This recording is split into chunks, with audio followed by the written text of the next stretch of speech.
Sherlock Holmes, The Rediscovered Railway Mysteries and Other Stories, by John Taylor, read by Benedict Cumberbatch.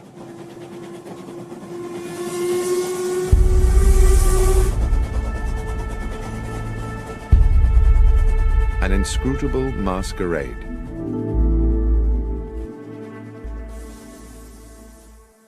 In a drawer, in the bureau of an upstairs room of my current home, there is a locked cedarwood box, which I inherited as a youth from my grandfather. This is, one might say, my box of secrets. When I was young, it contained the treasures of boyhood, a catapult, a lump of beeswax, the carapace of a crab. For many years since, it has been the repository of an archive, admittedly a ragged and disordered archive, a collection of notes and scribblings concerning some of the many cases of my lifelong friend, the consulting detective Sherlock Holmes, which, for one reason or another, I never took the trouble to write into proper reports. Having had recently a little time on my hands, I reopened this box of yellowing notebooks, and it seemed to me that several of the cases, given the ocean of time between those events and the present day, would now bear telling. And I begin by chronicling an adventure which I may have dismissed for several reasons, not because it lacked baffling and intriguing elements, on the contrary, but mostly, I think, because it was, for me personally, such a dizzying and distressing experience. It was a Wednesday evening in July, at the end of a day of strait-jacketing heat, and I sat next to the open window of our parlour at Baker Street, drinking in the air and hoping for the liberating ripple of a breeze. The newspaper on my lap reported the release from police custody of a known criminal, Tobias Organ, arrested some days previously for the murder of Max Zimmerman, a moneylender shot through the head in his small apartment in Wardour Street. In the end, there had been insufficient evidence to charge Organ with murder, even though the police clearly thought him culpable. Strangely enough, I had once met Organ myself. He had come to me as a patient suffering, as I recall, from a severe lesion to the lower back, which he maintained had been caused by a fall against a metal stanchion, but which I had little doubt was in fact a stab wound. My diagnosis was supported, I believe, by his barely veiled threat that I should under no circumstances make known his injury to anyone else.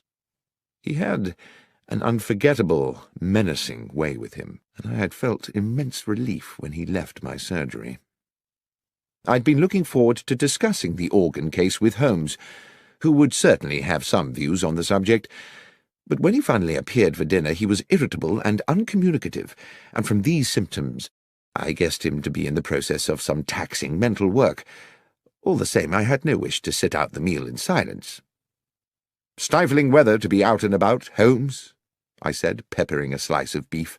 "Indeed, Watson, and equally stifling to be in." He busied himself with cutting into a potato. After a while I said, "I've not seen you today. I presume you were somewhere on business." "Yes, Watson, I was." Another pause, the chink of cutlery. "Somewhere local?" "Somewhere very local, Watson. I'd expect you'd like to know where." "Well, I've no wish to be intrusive." "In the basement. I've been all day in the basement of our house, and since your desire not to be intrusive is clearly struggling against your overwhelming curiosity to know, I will tell you why I was there." And he paused and smiled, in the full confidence that you will not breathe a word to a soul about it. "Why, Holmes, of course not, and on the understanding that if I do tell you, you will not be able to leave this house until my work is complete." "What?" I put down, almost dropped, my knife and fork. "You don't mean not leave at all?" "That's precisely what I mean. So it may be that you would prefer to forego my secret rather than consent to becoming a prisoner here for what might be several days." Hopelessly intrigued, I gave no thought to the discomfort of being shut indoors in this sultry heat, no thought to the boredom, not even any thought to the fact that I had appointments in my diary. "I'm prepared to abide by your request, Holmes."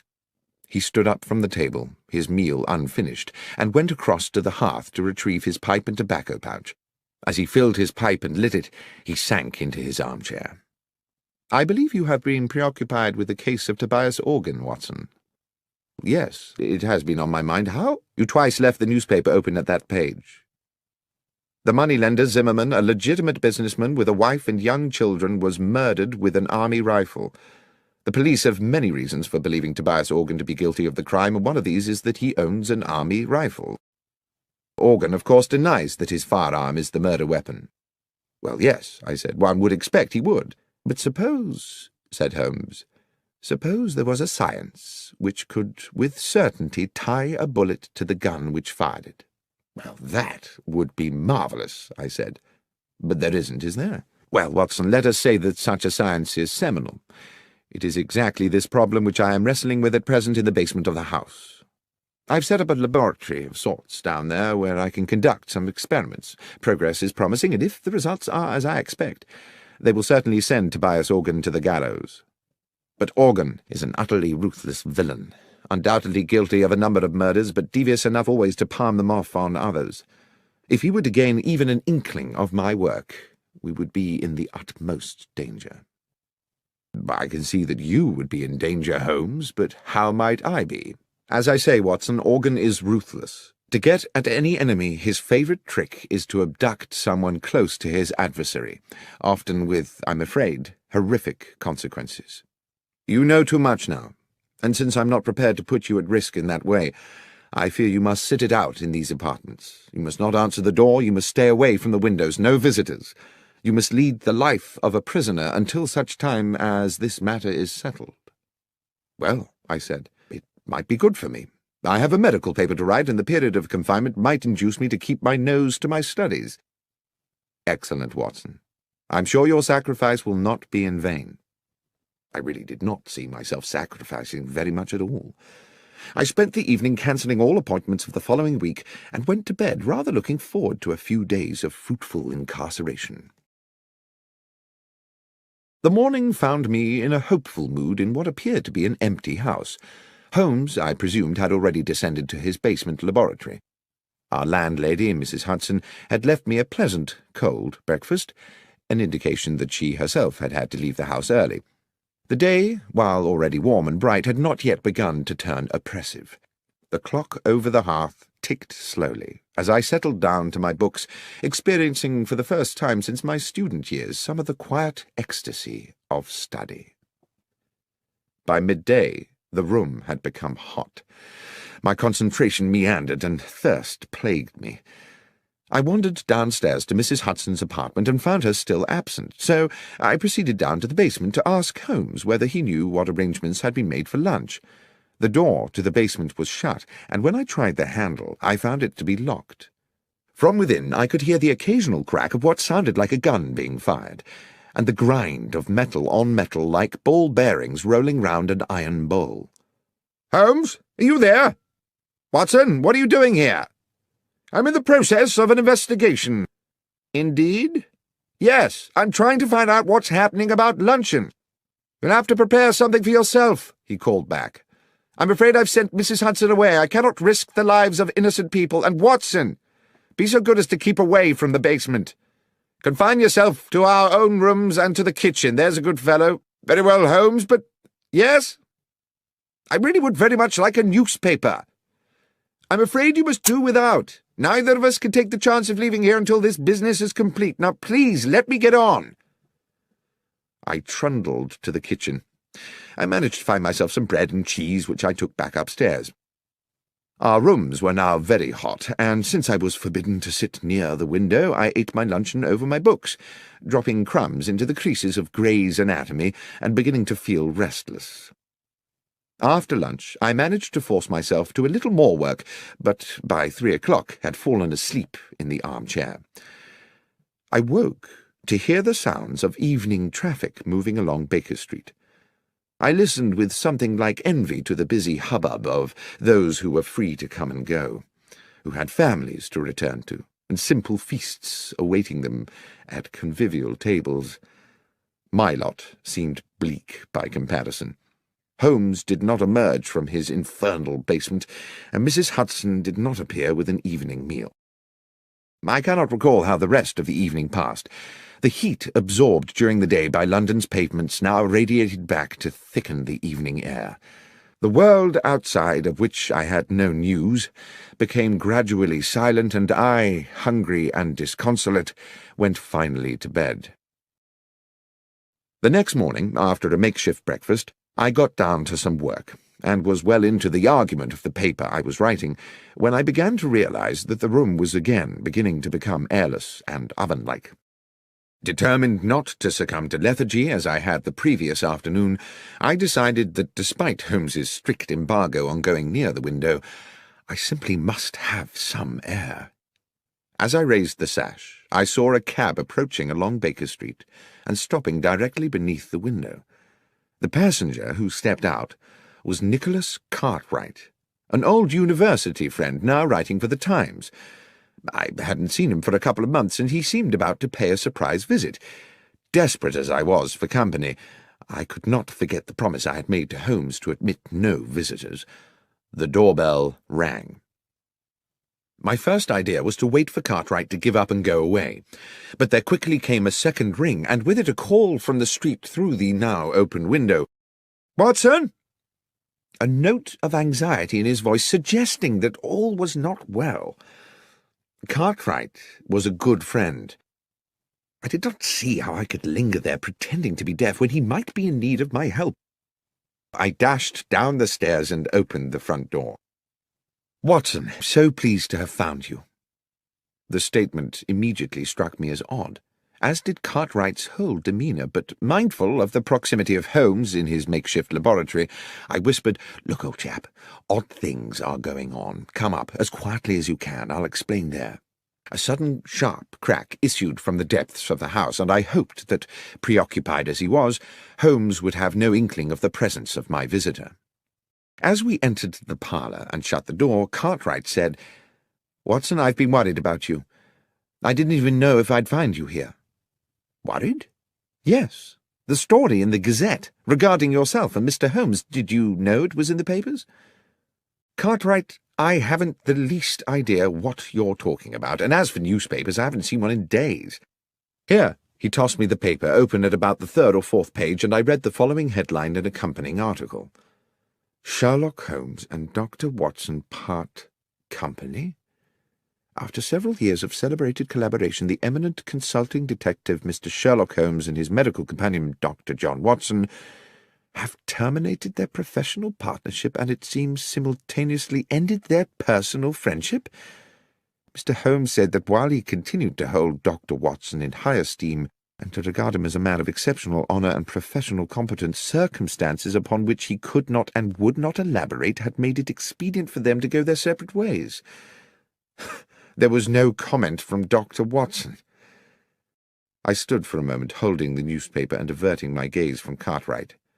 Who had written this? Did Holmes know about it? Was there some truth in it? Was Holmes's exile to the basement a way of keeping me at bay while he found alternative lodgings? "This is today's Gazette?" "Yes, Watson. I see you knew nothing about this." "Am I speaking to you as a friend, Cartwright, or as a journalist?" "Well, I suppose, unfortunately, as a friend, John. I say unfortunately because this is clearly a damned good story. But if you wish to talk to me off the record, so be it." "Off the record, then. I know nothing of this, and I don't know whether Holmes has had a hand in it. He's conducting some very secret business at present, and possibly it's connected to that. That's all I can tell you, I'm afraid." "One thing does baffle me," Cartwright said. "How did the Gazette get the story without us getting it too? Anyway, I won't make anything of this, John, until you give me the go-ahead. But I hope if there does turn out to be an exclusive—" "You'll be the one to get it," I said. "Thank you, Nicholas." I saw him down the stairs and close the front door behind him, finding myself relieved that he had gone. I had no idea that I would be seeing him again soon under even more peculiar circumstances. But determined that now I must confront Holmes with this business, I knocked on the door of the basement. "Holmes?" A long silence. "Holmes? We must speak." "Not now, Watson." "Holmes, there's something I must discuss with you urgently. Something in the newspaper." There was a scuffling and the basement door opened. "Newspaper? How did you get a newspaper?" Cartwright called. He'd seen an article— Yes, Holmes interrupted. Yes, the article. I dare say you would appreciate an explanation. Give me half an hour. A little later we sat opposite one another in our sitting-room. The evening was still close and oppressive. The newspaper article, said Holmes, was an unfortunate necessity. I hope it has not caused you too much embarrassment, Watson, and when this business is finished, all will be rectified. But why, I said, report us as having quarrelled? Bear with me, Watson, I beg of you. As you know, I have tried to keep my work here secret, but how certain can one be of that? The police are involved in these matters and are aware of my experiments, and who knows whether some junior or even senior member of the force is not in league with that utterly ruthless villain. Now, having been alerted to that newspaper report, might it not be the case that Tobias Organ would assume that you were no longer in London? At any rate, he would certainly be likely to assume you were no longer sharing these premises with me. You gave the story to the Gazette to protect me? Yes, Watson. That was my purpose. I just wish that you'd consulted me first. You were not supposed even to know about it, Watson. And if you had not had a visit from Cartwright, you would never have seen the article. It was unfortunate that he came when he did. It was the article that brought him. Yes, a miscalculation on my part. Now, it is late, work to do tomorrow, and I must insist on extracting from you another guarantee. What's that, Holmes? That you will not, under any circumstances, interrupt my work again. It's all very delicate, and a disturbance at an inopportune moment could ruin everything. Is that clear? Not under any circumstance. That night I lay awake in the muggy heat, the bedclothes pulled back, and grieved for what I calculated to be the death of my reputation. At least I imagined that's how the world would see it, or at least that portion of the world that reads the London Gazette. Holmes and Watson have parted company, but there is no comment from Watson, only a nobly worded valediction from the great detective. Such bitter thoughts polluted my restless waking and tormented my subsequent dreams. And added to all this, there lay a sense that things were still not clear, that something crucial remained unspoken. I woke early, but exhausted. Without going near the window, I took in what I could of the wakening day. The street was quiet. I dressed slowly and descended to the kitchen to find something to eat. The rattles and sharp cracks of Holmes's experiments had already come to life below in the basement, and I wondered whether he had even bothered to go to bed. I was making a pot of tea when the doorbell sounded. The noises from the cellar did not pause, so I assumed that Holmes had not heard the bell. I could see nothing of the front of the house from the kitchen, but after I had taken a few steps up into the lobby, it became clear by means of a side window that the visitor was once again Nicholas Cartwright. I went to the door and admitted him. Cartwright? What's going on, Watson? What do you mean? I mean, what game is being played here? Cartwright? I've no idea what you're referring to. You better come up. He was, I could tell, steaming with anger, though I had no idea what I could have done to arouse it. He would not sit. He stood, with his arms behind his back, a man preparing to deliver an accusation. You told me you were inescapably confined to this house? Yes, Cartwright, and so I have been. This is the third day. Excluding yesterday night, you mean? No. I was here yesterday night, too, tossing and turning in my bed at the thought of my ruined reputation. Watson, see here. Yesterday you prevailed upon my friendship by confiding in me matters which, as a journalist, I considered more than worthy of publication. Had I known that you were deceiving me, Cartwright, you have my word, I was not deceiving you. I have not left this house since Monday afternoon. So you have a twin brother? No, I do not. Then please explain to me, who was the man outside the restaurant at Marylebone Station at 5 past midnight? I take it he resembled me. More than resembled. I do hope you're being truthful with me, Watson. I could see that his suspicions were not allayed.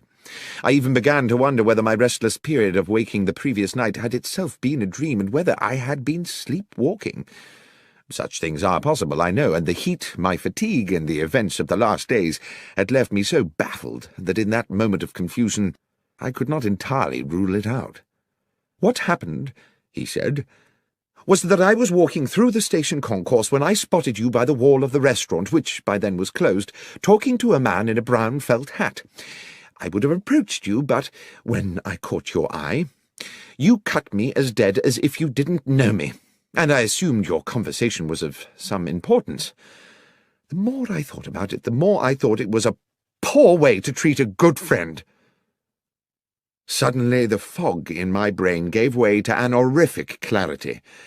I knew that I must rid myself of Cartwright at once. "Thank you for telling me this," I said. "It is of the utmost importance. But, Nicholas, and I pray you won't take this amiss, I must ask you to leave." "To leave?" "Please. This is a fearfully serious business. There is real danger." "You're not just trying to get me out of the way, Watson?" "That's exactly what I'm trying to do, Cartwright, but for a very good reason. Believe me, you will have your story." "Very well, John. Very well." At the front door he patted me amiably on the shoulder. I shut the door on him and leaned against the wall, trying to get my thoughts in order. Holmes had instructed me not under any circumstances to trouble him again. Yet this situation was possibly critical. If Tobias Organ had hired some impersonator to look and sound so like me that even Cartwright, who had known me for years, could be convinced, then Holmes might also be deceived, and then what power they would have in their hands. If I could not speak to Holmes, I could at least alert him by other means. I ran up the stairs with the idea of writing a note which I could slip under the basement door, but as I reached our rooms, I heard a cry from the street. Without thinking, I ran to the parlour window. 100 yards southwards along Baker Street, 3 men were struggling. 2 of them were bundling the 3rd man into a cab against his will. It was Cartwright. I dashed down the stairs and ran into the street. The driver of the cab had already whipped up the horse and moved off at a lick, but I gave chase, fury and outrage fueling my progress. I pursued them for a good half a mile until eventually they outpaced me, and I stood gasping for breath outside St. Vincent's Church. I sat on the pavement. I needed Holmes's help. The transgression of a broken promise was a trivial thing, surely, in the context of this appalling incident. I would go to him immediately.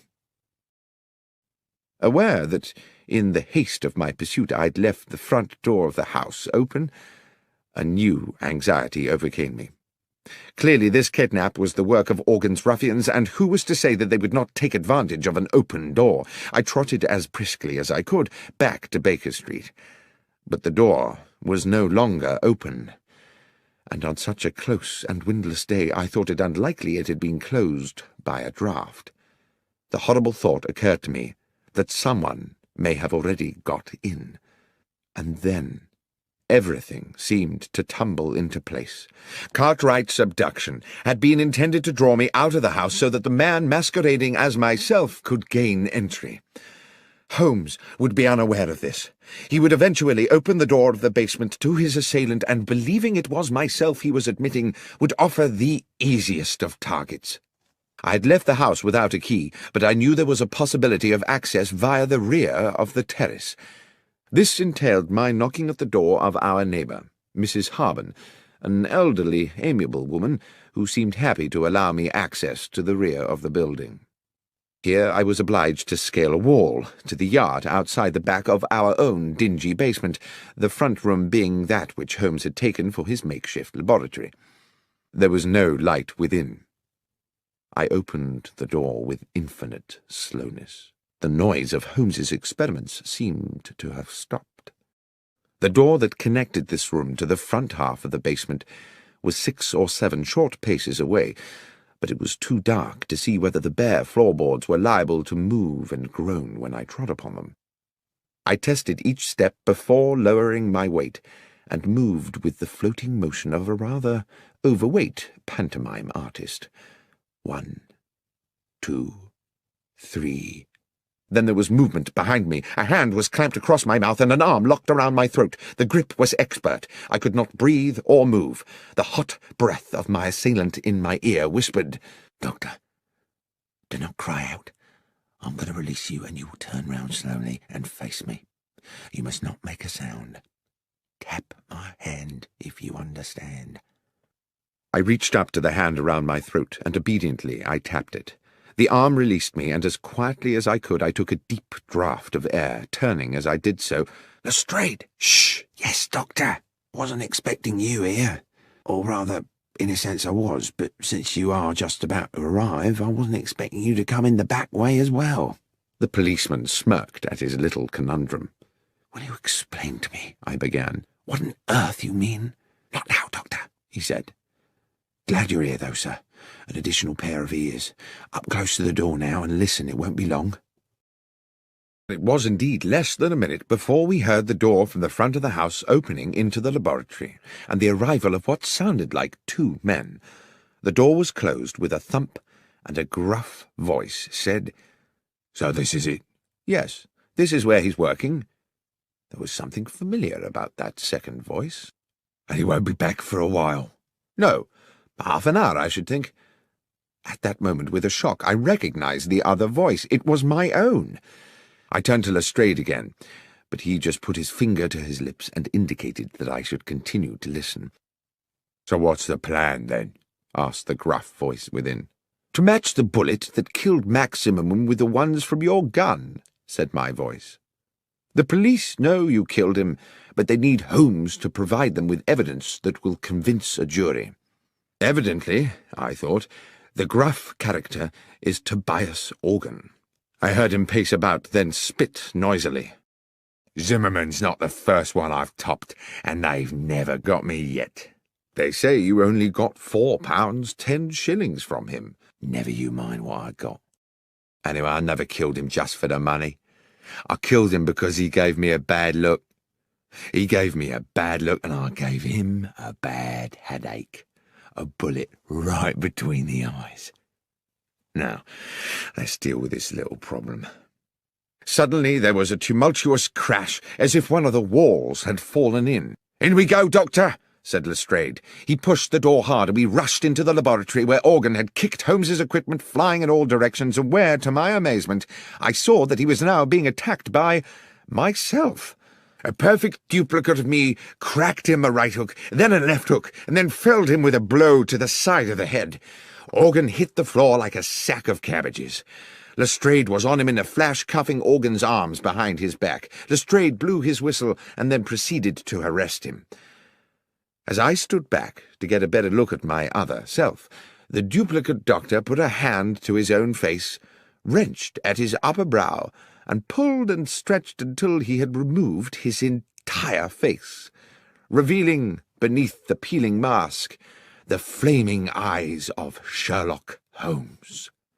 The next moment Lestrade's officers came bursting through the basement door, and Tobias Organ was dragged away. The heat of the day had given way at last to a pleasant evening. Mrs. Hudson had returned to the house and provided Holmes and myself with an excellent evening meal. Now we sat with our brandies, and Holmes with his pipe at the open window, where a gentle breeze lifted the curtains and refreshed the parlour. "As you will have deduced," Holmes was saying, by way of explaining it all to me, "the object of the masquerade was to lure Organ somewhere where we could extract a confession from him by subterfuge." "But your ballistics experiments," I said, "would they not have been enough to convict him?" "It is a science only in the imagination," Holmes said, "and though one day I'm certain it will be more than that, there is much more work to do than I could accomplish in a fortnight. But Lestrade and I agree that if Organ believed himself to be at risk from my experiments, he would wish to destroy them. What on earth were you doing in there, Holmes, if the thing was a complete hoax?" "I'm afraid I did deceive you a little. I was not in there all the time. The mechanism of an old railway clock and a device employing elastic and a drum skin were intended to give the ear the impression of ongoing industry. "Well, it certainly deceived me," I said. "But was it really necessary for me to be incarcerated for the duration?" "I'm afraid so, my friend. If Organ, through one of his spies, had got wind that there were two Watsons, the trick would not have worked. What's more, it was necessary for him to believe that you and I had quarrelled, and therefore that the good Dr. Watson might be in the market for a bit of betrayal. Unfortunately, your friend Cartwright saw me meeting Organ's accomplice at Marylebone Station, and almost let the cat out of the bag. It was necessary for us to put him somewhere safe. Lestrade's men kindly subjected him to a temporary and very comfortable period of kidnap. It was you who had him dragged away." "Yes. I had not calculated that you would follow him, of course, or that you would be locked out and find yourself clambering in through the back. But it turned out well. You will make an additional witness for the prosecution." "Do you think they'll convict him?" "Oh, yes, Watson. His confession today was as clear as a bell. Tobias Organ will hang. As for you, my friend, I have given you a terrible time, and as a reward, I'm going to take you to the opera." "Tonight?" "Yes, tonight. Gilbert and Sullivan. The Mikado." "But, Holmes, my memory is you don't much like Gilbert and Sullivan." "No, Watson, but you do. And besides, I have to confess to having a soft spot for the Lord High Executioner."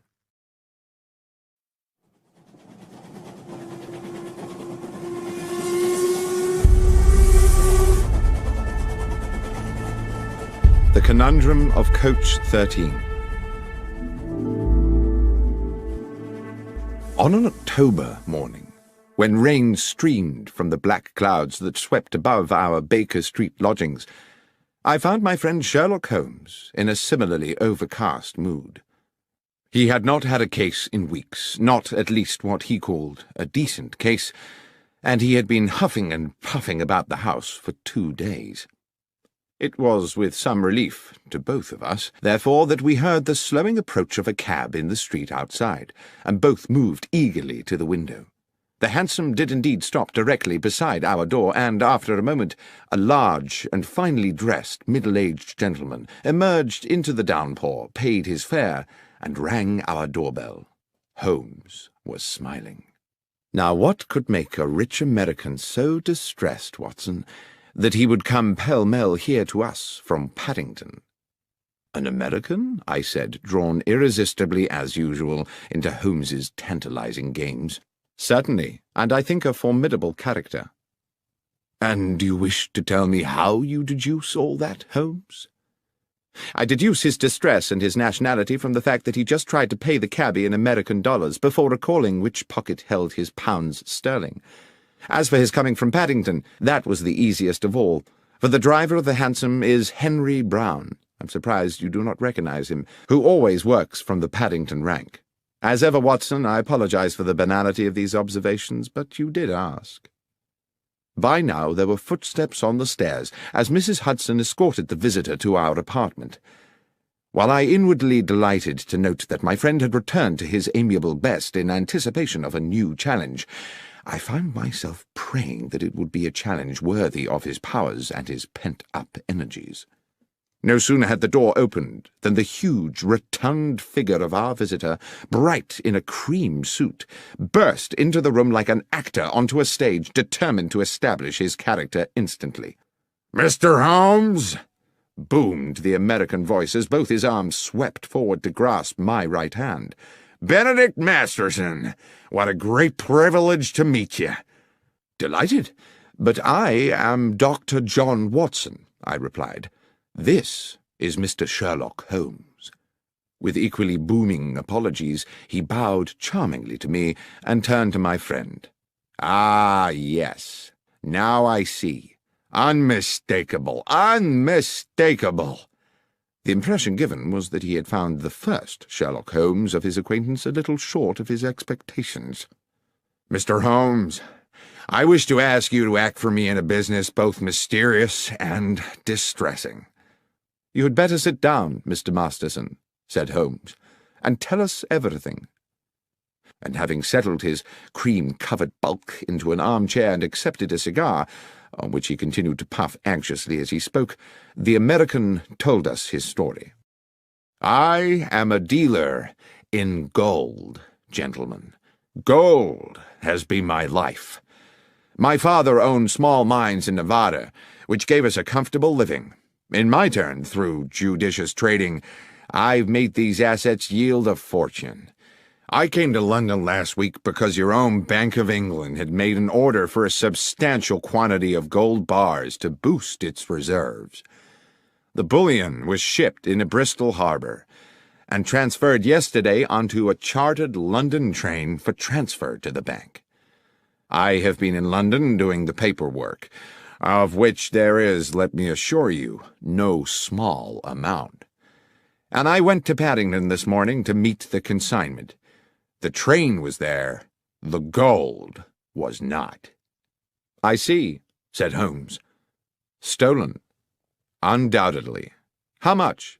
"We're talking 4 or 5 millions, Mr. Holmes." "That's a large loss. Is the gold insured?" "Indeed it is, but you know insurance companies, Mr. Holmes. They are ever suspicious, and the circumstances of the gold's disappearance are, to say the least, rather strange." "The details, Mr. Masterson," said my friend, "if you please." "Well," continued Masterson, tapping a thick cylinder of ash into the ashtray, "I'd asked to commission an overnight train, and also insisted that it be discreet, not armored or escorted, or in any way having the appearance of a specially secured conveyance. I was offered the charter of a passenger train which returns empty from Bristol to London once a week, and which railwaymen jokingly call the Bad Luck Special. Not because anything has ever happened to it, but because it normally consists of 13 empty passenger coaches, as indeed it did on this occasion. I insisted that the gold be packed in steel containers, each locked with a unique key. You will appreciate that gold itself, gentlemen, is a weighty metal, so each box contained only as many bars as would enable the containers to be carried.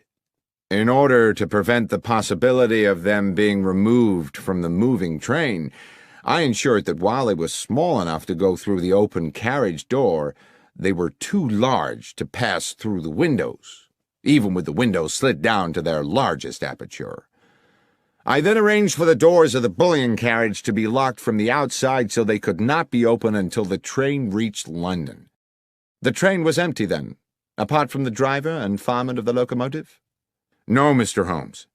It is railway practice for all trains to have a guard, a practice I was very happy to comply with, since it meant my consignment would have an overseer throughout its journey, and to this end all the steel cases were loaded into the last coach of the train, coach 13, where the guard could keep a constant watch on them.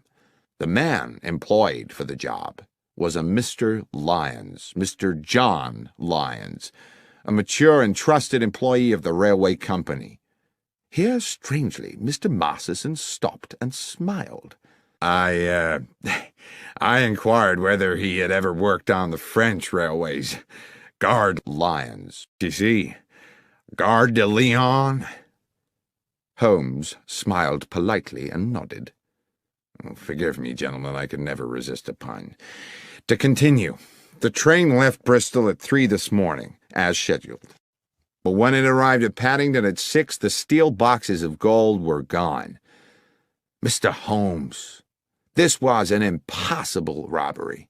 The train stopped only once for a minute or so to take on water.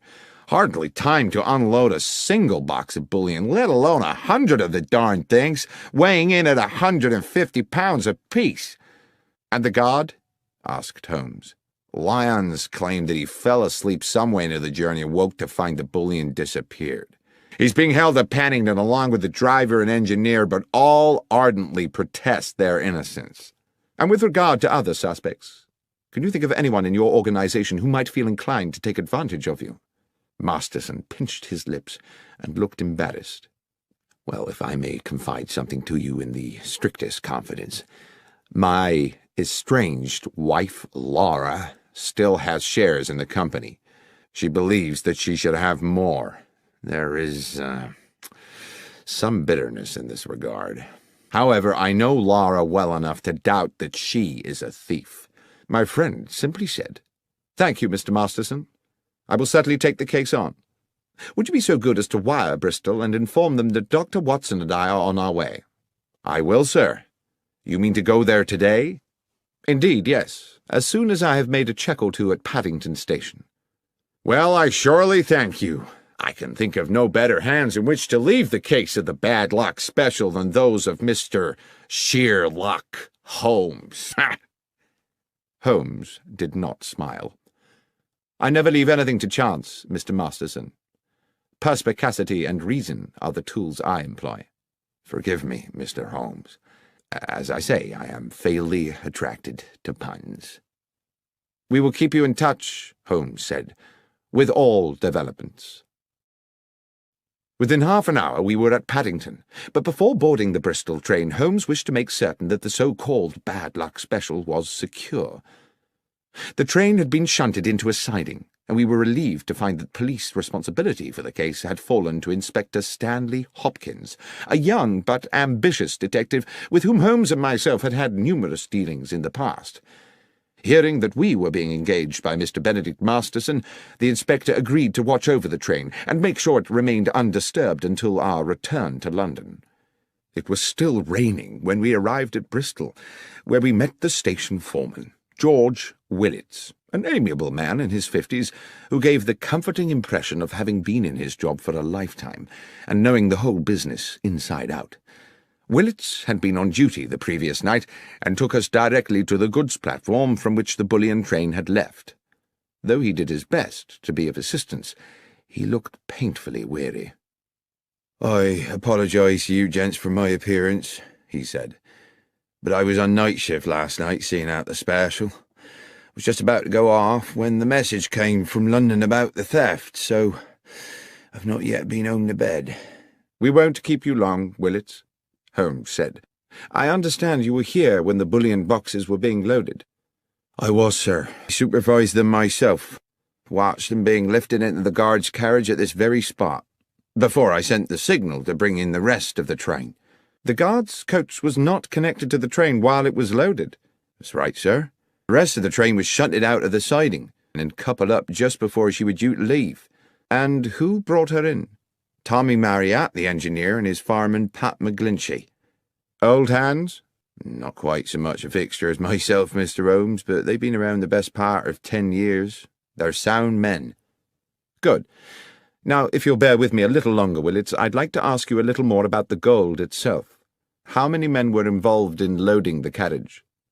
"Well, sir, it was quite some operation. Took 4 men to load each box, 2 inside the carriage, 2 outside. Damn heavy things, if you'll excuse me, sir. Over 100 weight apiece, and damn awkward squeezing them through them narrow doors. It was a hell of a job." "And how long would you say the whole business took?" "It was about midnight when they started, and about 2:15 by the time they finished, so almost 80 minutes. "And after it was loaded, was there any delay before departure?" "No, sir. The rest of the train, as I say, was reversed in from the siding. John Lyons, the guard, got aboard, and the door of the guard's coach was locked from without, sir, as per our instructions." "One final question, Willits, if I may. I'm informed the train stopped en route." "Yes, sir. She was scheduled to hold up for a minute or so at Swindon to take on water."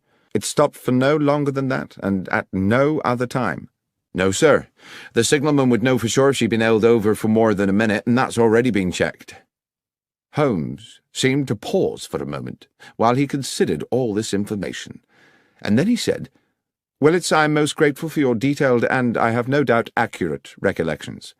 Now, if you will excuse us, Dr. Watson and I will take the next train back to London and leave you to go home and get some sleep." Inspector Hopkins was at Paddington when we arrived, and Holmes immediately requested that he arrange for us to speak to the railwayman who had commandeered the bad luck special on the previous night, Marriott and McGlinchey, the engineer and fireman, and the guard, Lyons. In a dark office of the railwayman's quarters, on one of the grimmer outer platforms of Paddington Station, The three men sat disconsolately on rickety wooden chairs. It occurred to me that they had by now been detained in this dismal place for several hours, and when Holmes and I were introduced to Lyons, he barely had the energy to nod to us. But he did speak, his words almost drowned in the muffler which half covered his mouth. "I dare say you think me a thief, Mr. Holmes, from what you'll have heard. I'm not, sir, but what I have done is derelict my duty, so maybe I deserve what's coming." "I want to assure you, Mr. Lyons," Holmes said, "that my intention here is to uncover the truth, and uncover it I will. If you are, as you say, innocent of any crime, you have nothing to fear from the law. But tell me how you think you failed in your duty." "Well, I were meant to keep me eye on the shipment, sir, weren't I? But I fell asleep. It's not something I make a habit of, but this time I did."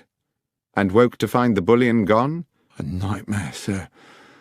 I suppose I should have stopped the train with a pull cord, but I was in a bit of a daze." "How long do you think you slept?" "I've thought about that, sir. I remember us passing through the White Horse Valley just before Swindon, and when I woke up, we were about 10 miles out of it and past the Lumsey Water Tower." Holmes looked towards the fireman McGlinchey, a plump man with rich black curls. "When you stopped to fill the tank, did you notice anything odd?" "No, sir. It was a dark night, and there were no lights there save the fire from the boiler. You couldn't see 20 feet beyond the train." Holmes turned back to Lyons. "I would like you to describe to me the events of yesterday evening." "Well, sir, I wasn't due to start my shift until 1 in the morning, so round about 12 I had a brown ale in the railwayman's canteen and collected some sandwiches and a can of tea for the journey." "Just tea and sandwiches?" "Yes, sir, and a piece of seed cake, if that's not too much detail." "There is no such thing as too much detail. Please continue with your story." "Well, at about 1:30 I made my way over to the goods platform. They just finished loading the bullion into the end carriage, and the other part of the train had been brought in and coupled up. A gentleman in a suit gave us final instructions. To the engineer and fireman Tommy and Pat here, he said the train was cleared to London, with just the one brief water stop, which was under no circumstances to take more than 3 minutes, and if there should be an emergency, they weren't to leave the cab. At that point, they locked me in with the gold, and at exactly 2 a.m. we were on our way. About a half hour after, I had me sandwiches and a few swigs of tea. It were a clear night, and I sat by one of the windows and watched the stars, contented with everything, sir. That's when I must have dozed, and, well, what happened after that, you know." "Thank you, Lyons," said Holmes. Then he turned to young Inspector Hopkins with a new, fierce gleam in his eye. "If we may, Hopkins, I should now like to inspect the train." We made our way along the track to the engine sheds, and after checking the locomotive, searched through each of the 13 coaches, whose number I carefully counted myself, until we arrived at the last, the guard's coach, in which the gold had been transported. "Now I have been assured," Holmes said to Hopkins, "that the doors of this coach were locked from the outside for the duration of the journey." "Yes, Mr. Holmes." "Yet it was possible to move along the train through the coaches via the connecting doors?" "Yes." "And what of the other coaches?" "I checked them. Their outer doors were all locked too, but it would have been impossible anyway for the thieves to have moved the containers along the train to jettison them from another carriage. The boxes of gold were too big to pass through the connecting doors. All that had been carefully calculated." "But is it quite certain," I ventured, "that the boxes could not have been opened and the gold removed bar by bar?" "Quite certain," said Hopkins. "Not without the original keys. They were unique to each box." "Besides, Watson," said Holmes, "if the boxes had been opened here, then, with or without the gold, they would still surely be here now. Speaking of which, Hopkins, the carriage is just as it was found when the doors were first opened this morning. As I said, Mr. Holmes, nothing's been touched." Holmes took an initial sweeping glance around the carriage interior, then stooped to pick something up from the floor. "This brown paper, I presume the wrapping for the guard Lyons's sandwiches." "Yes." "This is can of tea?" "Yes." "Curious. That he had a can of tea?" No. Curious that a man under stress should be so painstakingly tidy. I don't understand, sir. Never mind. What do you make of this, Hopkins? Holmes had picked up from the corner a loop of scarlet fabric, silken and ruffled. I don't know, Mr. Holmes. I was completely baffled by it. It seems to be a small decorative item of some sort from a lady's wardrobe. A hair tie, I should think, I said. How might it have got here?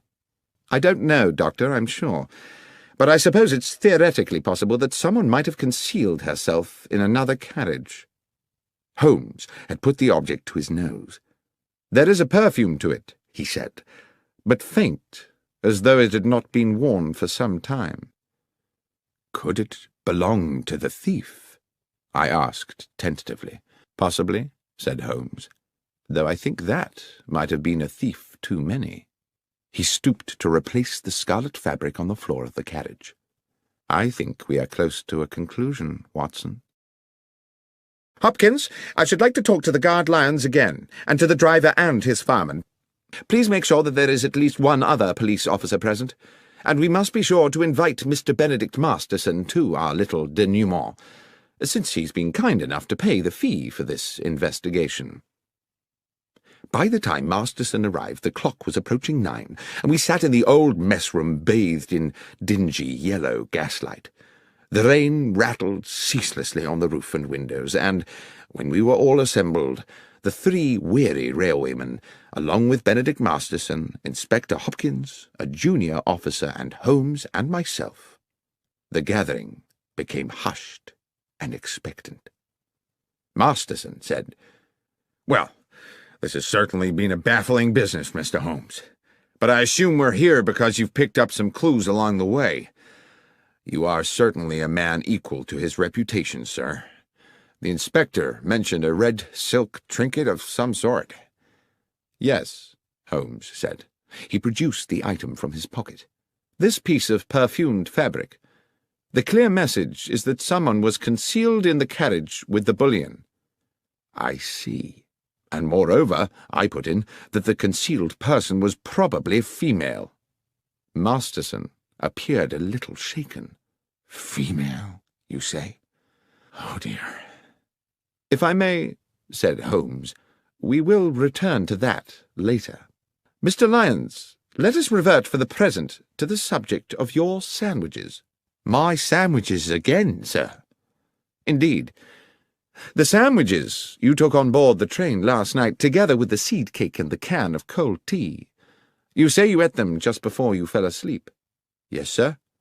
"You ate the sandwiches and the cake, you dozed off, you woke up again, and the gold was gone." "Yes, sir. That's how it happened."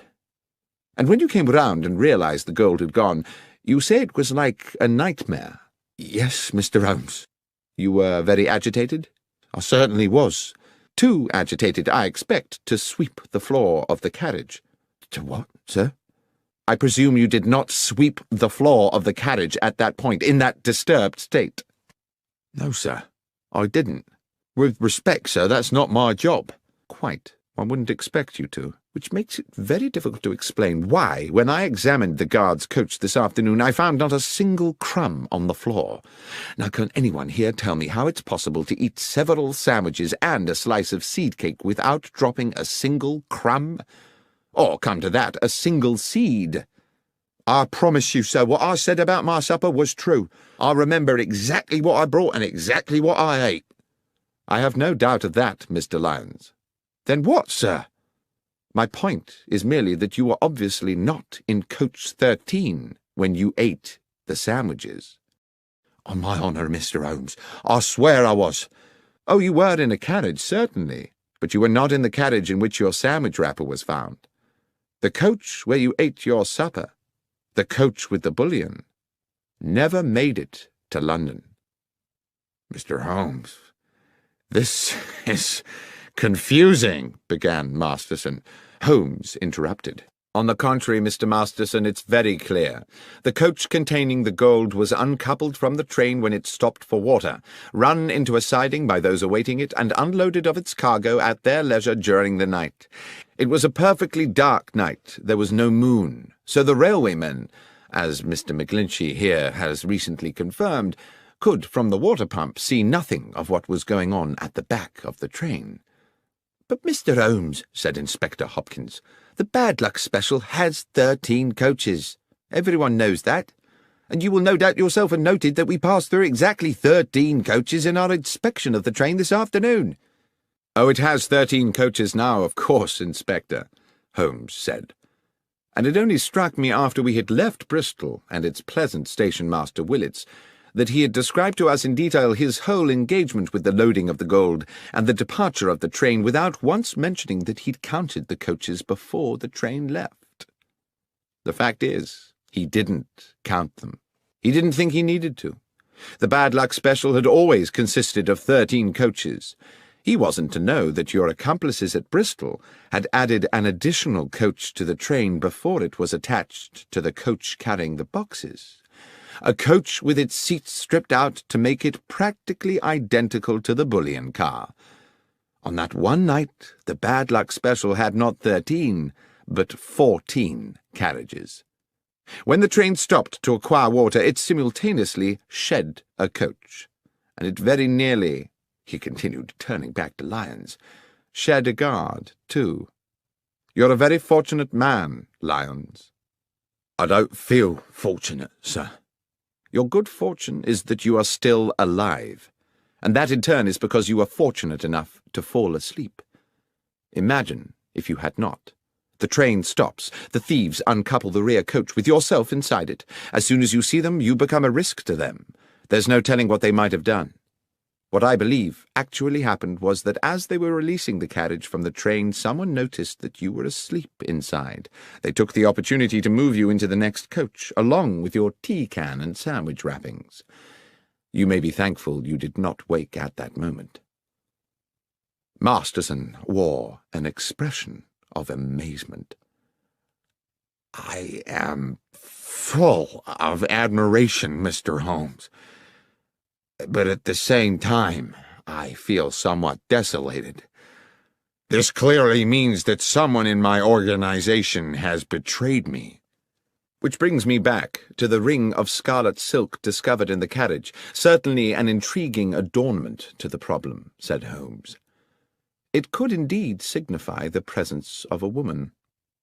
"But there is the mystery," I said, "of how she got there, or what she might have done." "I think, however," said Holmes, "that is a mystery with a simple solution." At this point Masterson appeared rather tragically stricken. "You're thinking—" "Yes," said Holmes. "You're thinking that my estranged wife, Laura— Dear God, that foolish woman—" "Oh, come along, Mr. Masterson. You know full well your wife had nothing to do with it. There was no one aboard the train save the 3 men here, driver, engineer, and guard, and none of them had anything to do with the robbery." The 3 railwaymen looked at one another as though they had suddenly had revealed to them their entitlement to a joint fortune. "As for the thieves," said Holmes, "they are to be located somewhere nursing a hoard of bullion, apart, of course, from their paymaster, who is sitting here with us. Is that not so, Mr. Masterson?" Masterson blustered and steamed. He was outraged. This was absurd. "How dare you, sir? What evidence have you for such an outrageous suggestion?" "I had misgivings from the beginning. I could not understand why you came to me so quickly after the theft had been discovered when you had so much else to deal with. I see now that you were at pains to demonstrate to the insurance company that you were doing all in your power to recover the bullion because, of course, if you could have both the gold and the insurance money, you would have considerably augmented your fortune. But worse still, what your partners in crime would have done to Mr. Lyons, had he not had the good sense to fall asleep on the job, hardly bears thinking about. You were prepared not just to steal, but to be an accessory to murder." "This is speculation, Mr. Holmes. This would not stand up in court. You should be looking for another felon. What about that red silk ring?" "Ah, yes. You've been very subtle about that, Mr. Masterson, suggesting your wife's name one moment and the next assuring me that she could not possibly be implicated. I doubt whether you thought she would be, but you certainly sought to throw me off the scent. What was that item, if not a red herring? And is that not, for those who like to play games with words, another way to say a red herring? What fun you no doubt planned to have with that joke, Mr. Masterson, had you got away with this business. Now it seems the joke is on you. That was one pun, Mr. Masterson, which you would indeed have done better to have resisted. But whether justice was fully done is a moot point. In expectation of reducing his own sentence, Masterson eventually divulged the names of his accomplices and led police to the embezzled bullion. And although he was committed to prison for several years, it was clear that once his sentence was served, he would continue the life of a wealthy man. "I can't understand," I said to Holmes a couple of evenings later, "why you seem so damnably happy." "A man is never more content, Watson," he said, "than when doing well what his nature has fitted him to do. On which thought, will you pass me the tobacco pouch? I think we should indulge ourselves in a brace of good pipes."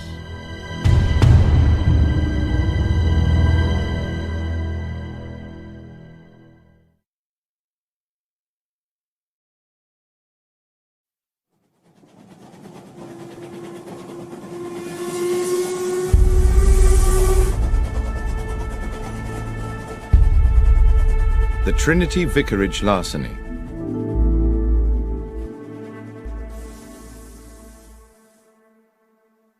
One fine spring morning, Sherlock Holmes and I received into our rooms a portly gentleman in a purple dress. That at least is how it momentarily appeared to me, as I glanced up from the Daily Chronicle at the open door. The purple gentleman, it transpired, was the Right Reverend the Lord Bishop of Kent, an old acquaintance of Holmes, and he had brought with him, as so many of our visitors do, a problem that was clearly causing him some agitation. Mollified a little by coffee and a cigar, Bishop Spriggs needed no prompting to divulge his story. "The nub of my problem, gentlemen, is an unfortunate young priest. A young man of promise and talent, very popular with his parishioners, who has inadvertently got himself into deep water." "Intriguing," said Holmes. "You may recall," the clergyman continued, "that Trinity Church in the Kent village of Hetchingham was last year in the news because of an exceptional discovery." "Of course," I said. "A silver chalice of considerable worth was discovered in the crypt." "Yes, Dr. Watson. A magnificent medieval relic, the so-called Hetchingham Grail, weighing some 22 pounds. With my approval it was sold to the British Museum, with the idea that a good portion of the proceeds would go towards restoring Hetchingham Church. The Reverend Kingsley, pending the beginning of the building work, had locked the money up in the church crypt. It was stolen yesterday. Holmes, you can imagine what an outcry there'd be if this found its way into the papers. It would be bad for Kingsley and the Hetchingham parish, and goodness alone knows what it would do for the reputation of the church. At any cost, the money must be recovered and the thief put away. And I mean any cost, Holmes." "Let us not concern ourselves with fees just yet," Holmes said. "Are there any clues at all as to who might be responsible for this theft?" "I'm not sure about clues," replied the clergyman. "Kingsley did make some sort of an attempt to discover the identity of the villain by chasing him over the fields after the theft, but I'm afraid he didn't get very far." "I think we had better meet the young reverend," said Holmes, "as soon as is practical. Watson, would you be at liberty to accompany me to Hetchingham for a few days?" "I'm utterly indebted to you both," said the bishop. "I dare say while you're in Hetchingham we could put you up at the Trinity Church Rectory. Or there's the Jolly Bulldog, if you'd prefer an inn." "Ah," said Holmes, "the Jolly Bulldog. Now that sounds like just my kind of animal." We journeyed to Hetchingham the next morning and established ourselves at the cosy but crumbling hostelry that was the Jolly Bulldog. Our landlord was a bluff man called Starkey, taller by inches than Holmes, and compelled to stoop to avoid the beams of his own ceiling as he lumbered about in heavy boots serving his customers. He grudgingly provided us with a late snack of bread and some rather tough cold meats, complaining that if everyone chose to be fed at 2:30 in the afternoon, they would have to invent a new word for the meal taken between luncheon and dinner. "Leftovers," said Holmes to me impishly, and at a level which I am sure Starkey was meant to overhear, "might be that word?" The publican growled ominously as he left us, and I leaned over to Holmes and whispered, "There is surely an example of how a little power may go to the head of a man and make him too big for his boots." "I was thinking rather," said Holmes, "from the way he clumps about this place, that his boots are rather too big for him." I saw the two gentlemen on a nearby table smile at this remark. "I shouldn't take a lot of notice of Starkey," said one of them amiably. "He's just as tiresome with all the customers." The gentleman introduced himself as John Hapton, and his companion as Matthew Winslow. Although neither Holmes nor myself disclosed the details of our mission to Hatchingham, it seems they knew we were expected, and it turned out that both gentlemen were members of the parish committee, and were fully apprised of the theft, though they were quick to assert that it was not yet public knowledge. "I hope you will be successful," said Hapton, "in bringing this thief to book. We are fond of our vicar, and he has been a deeply troubled young man since it happened." The Reverend Kingsley's house was accessed from Hatchingham Lane by a short stone path. A few steps beyond the vicarage stood the church, with, on the west side, a moderate-sized graveyard. On the other side, with its own access to the lane and shaded by a handful of fruit trees, stood Cherry Cottage, which we would later discover to be the residence of the verger and his wife.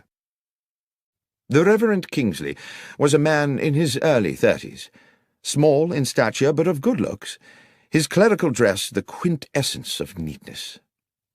While clearly stricken by his predicament, he remained calm and articulate, and did his best to make us welcome in a pleasantly appointed parlour whose deep-coloured, thick-piled carpet and embroidered cushions evidenced a delicate sense of taste. "It's a relief to see you, gentlemen," he said. "The bishop told me all about you, about your many successes in solving complex cases. The problem, as you know, is that while we saw the thief escape, we were unable to establish his identity. However, there are one or two factors which, though they seem opaque to my own consideration, might prove illuminating under your own, if I might show you." "I would be most grateful, Mr. Kingsley," Holmes said. "First, though, I see that you have recently held a meeting in this charming room. I presume that apart from the 3 other gentlemen present, the 4th was yourself? You keep the side chairs in another room, I take it." "Good Lord, how did you know all that?" "Oh, it's a simple matter. The carpet beside the window has indentations of 4 chairs, and therefore I presume 4 people, but there are no chairs in the room whose feet would match." "Well, yes, you are, of course, quite correct," said Kingsley with a broad smile. "The parish committee convened here just yesterday, as we do each week. Yesterday was the day I broke the news that the Grail money had been stolen, and I hope that that news will remain privy to the committee members until such time as the thief is caught, but—" The vicar paused, and Holmes said, "Please, go on, Mr. Kingsley." "But," continued the young clergyman, "the gentlemen on the parish committee are the same 3 who sat here 2 weeks ago, when I revealed that the money for the Grail was in the crypt of the church. Only they and I knew of the fact, you see, so I can no longer be as confident as before that they are all honest men, which is a most unfortunate thing." "It was all in cash, I presume," Holmes said. "Yes, Mr. Holmes. I kept cash so that I could employ local men to restore the church and pay them by the day. I have little time to run to the bank and make a withdrawal every time a man finishes plastering a wall." "The money was under lock and key?" "Yes. There is a safe in the crypt where the church's small treasures have always been secreted." "And the crypt itself is locked?" "Yes. It can be entered either from within the church or by a door leading from the churchyard, and both those doors are locked at night. Mr. Holmes, I do hope you can help me with this. I don't know how my flock will ever forgive me if that money is not returned."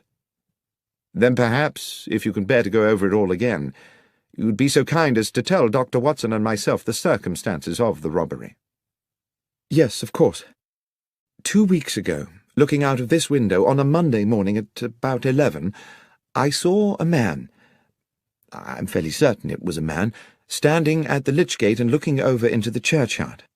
I would not have given this a moment's thought, except that he wore a hat with an unusually wide brim and had it pulled so low over his eyes, and his collar so high that one could not distinguish his features. As I say, I cannot even be certain it was not a woman, except for his way of moving. I watched him for a good 10 minutes before he turned and strode back along the lane towards the village.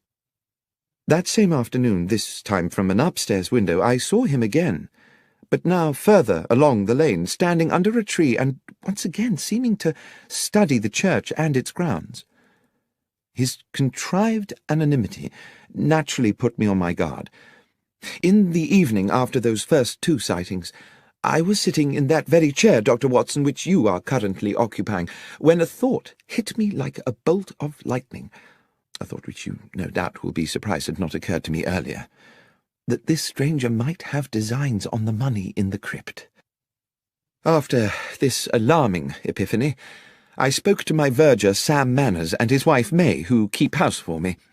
They live in Cherry Cottage, which, as you will have seen, stands on the lane beside the church's lich gate. There's a short cut from their back door to this house, which they employ when they wish to see me. I mention that because, as I think you will agree, it bears upon the matter. I asked them to report to me if this sinister figure, or anyone else unknown to them, appeared in the vicinity of the church. And indeed, it seems as if the man in that hat had begun to watch my whereabouts, because first May Manners, then her husband, reported to me that they had indeed seen the man in the hat. I began to feel that an attempt on the money was imminent. I resolved, then, to remain in the vicarage or the church grounds until I was certain that the threat had passed. I instructed Mr. and Mrs. Manners that if they saw the stranger again they were to take the short cut to my house and inform me immediately, but they were under no circumstances to approach him. And now we come to the day of the theft. Sam Manners was whitewashing the walls of the church. At this point Holmes stood up. "I think it would be as well, Mr. Kingsley, to acquaint ourselves with the geography of the church and its grounds. Might we continue outside?" A rapturous afternoon of sunshine and birdsong greeted us as we left the vicarage and walked out into the churchyard, where the Reverend Kingsley commenced our guided tour. I immediately began to locate us on a mental map of Hatchingham village and its surrounding areas, a practice I learned in my military days and which has served me well in civilian life. I could see in my mind the large oblong of farmland, about 2 miles across, with Hatchingham village and the church almost at opposite corners. This substantial area of land was surrounded on all 4 sides by public roads. Mr. Kingsley took us through the grounds on a grassy path which ran along the side of the church up against the gravestones of the churchyard. "This is the wall of the church Sam Manners was painting that morning," said the vicar. "He worked for a couple of hours, and at 12 o'clock I sent him off to his cottage for his regular midday meal. I went back into the vicarage and took up a book. After about 20 minutes there was a knock at the back door. Mrs. Manners was in a frantic state. She and Sam had just seen the man in the white-brimmed hat going into the churchyard. I told her to return immediately, and to tell Sam to meet me here at the crypt door, and I came here directly to find myself staring at a spectacular mess." He pointed to a flight of 4 steps just off the path, leading to a door low down in the half-painted church wall. "The door to the crypt," he said, "from which the thief must have made his exit, and not expecting to encounter a paint bucket, presumably kicked it flying in his haste to escape." A residual expanse of powdery white, still damp in places, stained the flagstones at the bottom of the steps. "Sam was with me within seconds," continued the vicar. "We could see nobody, but we soon guessed which way he'd gone. If you'll follow me, gentlemen." The vicar led us a little further along the grassy path, to where the churchyard ended in a wooden fence. Set into the fence was a stile leading on to a footpath. "That," said the vicar, "was his escape route." Beyond the stile, the ragged footpath traversed the meadow through weeds and rough grasses, stretching away into the distance. Along this narrow track could be seen intermittent blobs of white. "And I suppose the presumption would be," said Holmes, "that the trail of white paint marks are the fleeing man's footsteps." "Yes, exactly. Obviously our man escaped across the field to Harding Lane, Mr. Holmes." My companion nodded. He stopped at the stile. "There are two white handprints here," he said, "a right hand and a left hand. The fellow was in some haste, as indeed one would expect." Holmes crossed the stile athletically and walked a little way into the field. Bending down, he examined one of the white marks, then plucked up a handful of grass and returned to us. "Thank you, Mr. Kingsley. I think I've seen all I need to here. Is there anything else you think might help us?" "Yes," said the vicar enthusiastically. "Back at the house." Holmes requested that Sam Manners and his wife join us in the vicarage, and a little afterwards in Mr. Kingsley's kitchen. Mrs. Manners set herself to the task of making us all tea, while Holmes paced the stone floor slowly. I sat at the kitchen table with the vicar and Sam Manners, a ruddy man in his early 40s, whom Holmes was now addressing. "So, Mr. Manners, you are the only person to have caught a glimpse of the man in the hat on the day of the robbery?" "I believe so, sir. I was at the window taking my lunch. I saw this feller in the big hat looking up and down the lane a few times as if to check all was clear, then enter the churchyard. Straight away I said to Mrs. Manners to go by the back door and tell the vicar." "And you yourself waited in the cottage until Mrs. Manners returned?" "I did, sir." "For how long?" "Not more than 2 minutes. She told me the vicar wanted me to meet him out by the church. I dashed right out." "And found the Reverend Kingsley waiting for you?" "Yes, sir, and the door to the crypt wide open and whitewash everywhere." The crypt door had been locked before you went to lunch?" "Oh, yes, Mr. Holmes, it always was." "And that was when you noticed the trail of paint?" "Exactly, sir, and set off to follow it. You must have only been a short way behind the thief." "Must have been, sir, but he moved like the wind. We was across that meadow in less than 5 minutes. It's a good 4 furlongs, and never caught up to him. But what we found at the opposite side clinched it." Here Mr. Kingsley interrupted. "Sam means this," he said, and produced from a drawer a wide-brimmed black velvet hat, inexpensively made, and in shape rather resembling the sort of thing one sees worn by picadors in pictures of bullfights. Holmes took the hat and turned it around in his hands. "It was me found it, sir," said Manners. "I was running a bit ahead of the Reverend, hoping to catch up with our thief, and as soon as I was over the stile I saw it in the grass by the road, just where I suppose it had fallen from his head." "Well," said Holmes, "while I cannot see yet how that will help us, with your permission I shall take it away with me." "Of course," said the vicar. "We'll leave you then, but by way of that path across the fields. I'd rather like to follow the route taken by our escaping felon."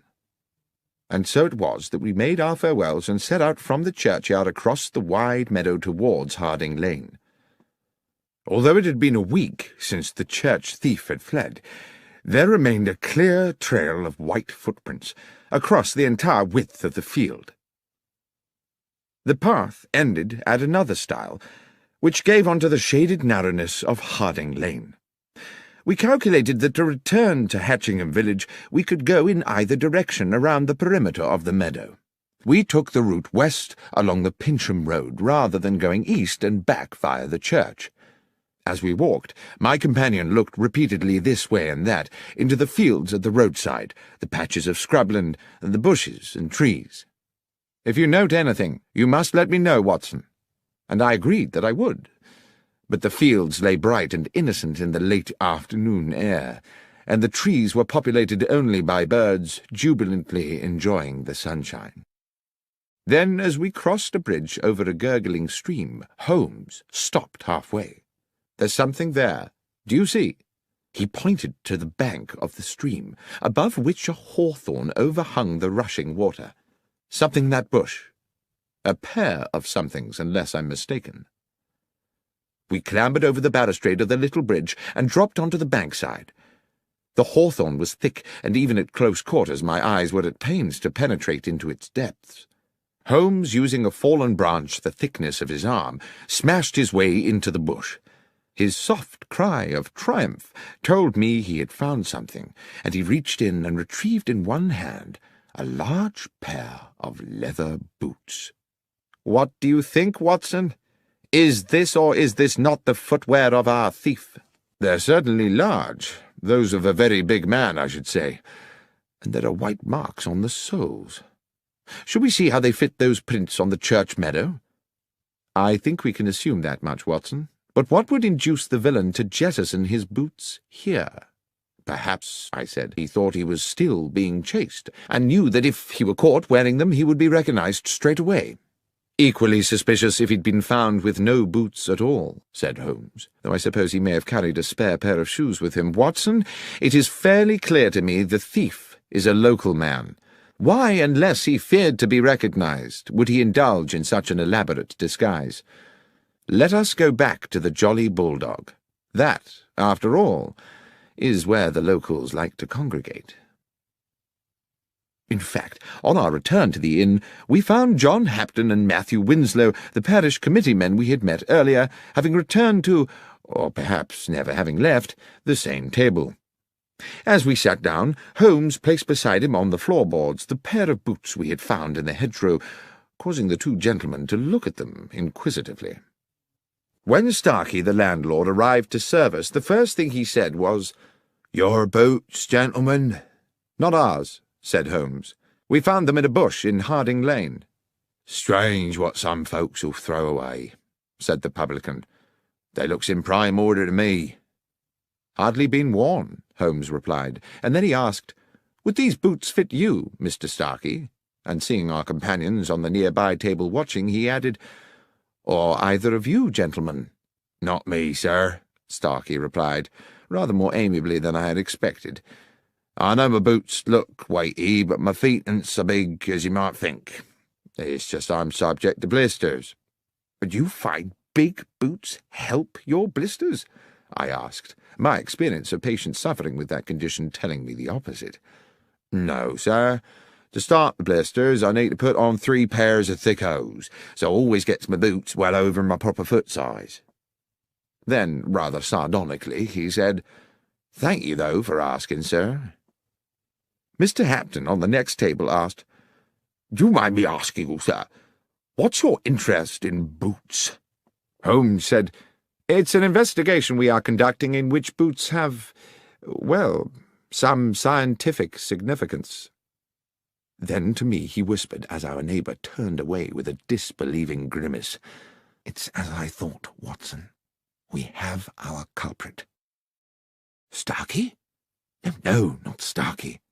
One of these—" and I indicated with my thumb the 2 men from the parish committee. "No, Watson." "Who, then?" "These boots, Watson, do you observe nothing untoward about them?" "No, not at all. They're practically new. They're of a large size. Apart from that, they are undistinguished." "On the contrary, my friend, I would say they were distinguished by a lack of paint." "I beg your pardon?" "I mean, Watson, that there are white marks on the soles, to be sure. But tell me, pray, how a man with his hands covered in whitewash could have unlaced and removed his boots without leaving marks on the laces?" "I don't know," I said, "but it would be a singular coincidence if someone completely innocent had jettisoned a pair of boots with paint on the soles." "There is no coincidence," Holmes said. "These boots were undoubtedly left here by the thief, but not in the way we were intended to believe." "Are you suggesting that you know who the thief is?" "The thief, Watson, is the Reverend Kingsley himself." "But how could it be, Holmes? There was no time for him to escape across that meadow and return to the vicarage in time to meet Sam Manners outside the church. How can a man chase himself across a meadow?" "As you know, Watson, we are due to meet the bishop this evening at Trinity Vicarage. So let us finish our meal. I will explain everything there." We had promised the bishop an interim meeting at the vicarage to advise him of our progress in the case, which no doubt the clergyman expected to be only moderate this soon after our previous meeting. But we had hardly settled to our sherry in Mr. Kingsley's comfortable parlour than Holmes declared dramatically, "You will no doubt be delighted to know, gentlemen, that Dr. Watson and I have solved the case." I did not think it my business to confess that after my previous conversation with Holmes I was as much in the dark as anyone, but I sat quietly sipping my sherry while I watched my friend open the bag we had brought from the inn and remove the 2 large white-stained boots we had found beside the stream. The bishop's eyes widened. I have to say he looked incredulous. Mr. Kingsley, too, wore a sceptical smirk and raised his eyebrows. "Please tell us, Mr. Holmes, what you think you have found?" "Dr. Watson and I found these," Holmes explained, "in a bramble bush in Harding Lane. Big boots suggested we were seeking a big man, yet the footprints told us his stride was short. It was our landlord at the Jolly Bulldog who enabled me to understand the dichotomy. He is a man who buys bigger boots than his foot size in order to accommodate extra socks. Our villain, however, bought his bigger boots in order to accommodate another pair of shoes, leaving the footprints of a bigger man than he is himself. Is that not so, Mr. Kingsley?" The young vicar, I thought at the time, if he was guilty of anything, was heroically cool about it. He betrayed nothing but genteel surprise. "Are you suggesting that I was the thief, Mr. Holmes?" "Holmes," said the bishop gravely, "from what I understand, Mr. Kingsley and his verger practically managed to catch up with the thief on that fateful day. What on earth do you think is the evidence for this assertion?" "My lord," Holmes said confidently, "Mr. Kingsley wished to embezzle the money raised by the sale of the Hatchingham Grail and decided to construct a piece of theatre which would deceive investigators. He not only invented the spectral man in the large-brimmed hat, he also on several occasions paraded in the hat and the high-collared coat and ensured that Mr. and Mrs. Manners caught a glimpse of him. On the day of the theft, having sent Sam Manners to lunch, he came back here to the vicarage, assumed the disguise, showed himself at the cottage window where Manners was eating, and proceeded into the churchyard. Dashing back to the vicarage again, he slipped out of his cloak and hat and waited for Mrs. Manners' knock on the door. He told Mrs. Manners to summon her husband and rendezvoused with him outside the crypt door." "And then what?" said Mr. Kingsley, insolent with fury. "I put on these boots, unlocked the church, went down to the crypt, took the money, escaped the church, jumped the stile and ran across a mile of the field, then dashed a mile back, took off the boots and waited calmly for Sam to arrive, whereupon I went chasing off across the field again? That would indeed have been ingenious. To do in 2 minutes what an athlete could not do in 20. Yes, indeed. The question, as my friend Dr. Watson has clarified, is precisely, how may a man chase himself across a meadow?" "And the answer?" asked the bishop. "No one will ever know at what point you took the money, Mr. Kingsley.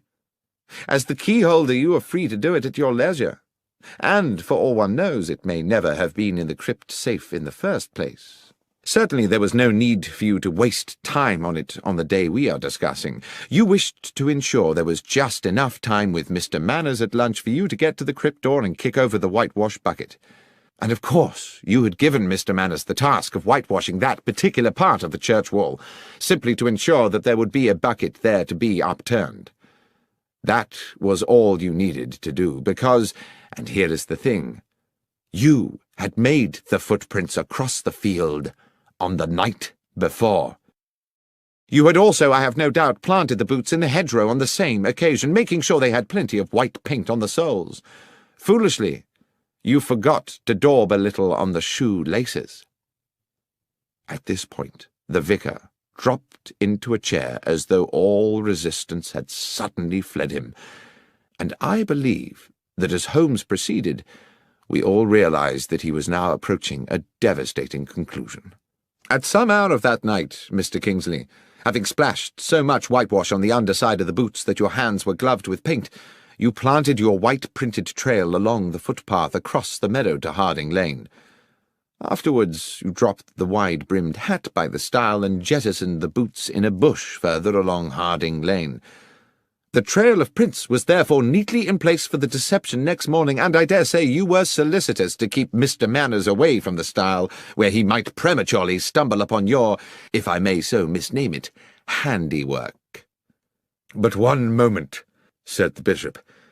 "If Mr. Kingsley had dropped the hat the night before, how could he have been wearing it that morning?" "Well, of course, that's simple," said Holmes. "There were two hats. And finally, there was the question of the keys." "What question was that, Holmes?" I asked. "I don't recollect any mention of keys." "Precisely. There was a distinct absence of any such mention. Why? Because a key would have been needed to enter the crypt, and Mr. Kingsley thought it better not to raise the tricky matter of how such an intruder might have got hold of one." The pale face and slumped figure of Mr. Kingsley indicated his utter defeat. The bishop clearly needed no further convincing. "The money, Kingsley," he said. "Have you spent it?" The vicar looked bitter. "I'm a gambler, Bishop. And the truth is that over the years I have burdened myself with appalling debts. I started to use the church money bit by bit. I meant to return it one day when I had a big win, but money runs through my hands like water. There's little of it left." "Then it's a matter for the police," the bishop said. "And we must find a new vicar for Hatchingham. I fear that you, Mr. Kingsley, will for many years be the incumbent of a much dingier parish."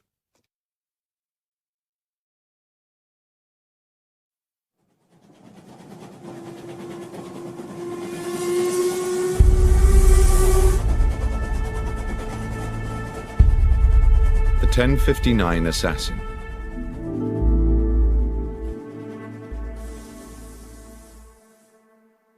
It is now well known that the investigations of my friend and companion Sherlock Holmes, which I have had the privilege to document over the years, represent only a small portion of his life's work. Many other cases have fallen into the obscure well of history. But nothing departs this world without leaving some trace or memory, and now and then an old story rears its head. So it was with the events of the Stovey murder. A letter came to Holmes one morning at our Baker Street apartment from Samuel Carpenter, an elderly publican at the Horse in Colours hostelry in the Kent village of Stovey.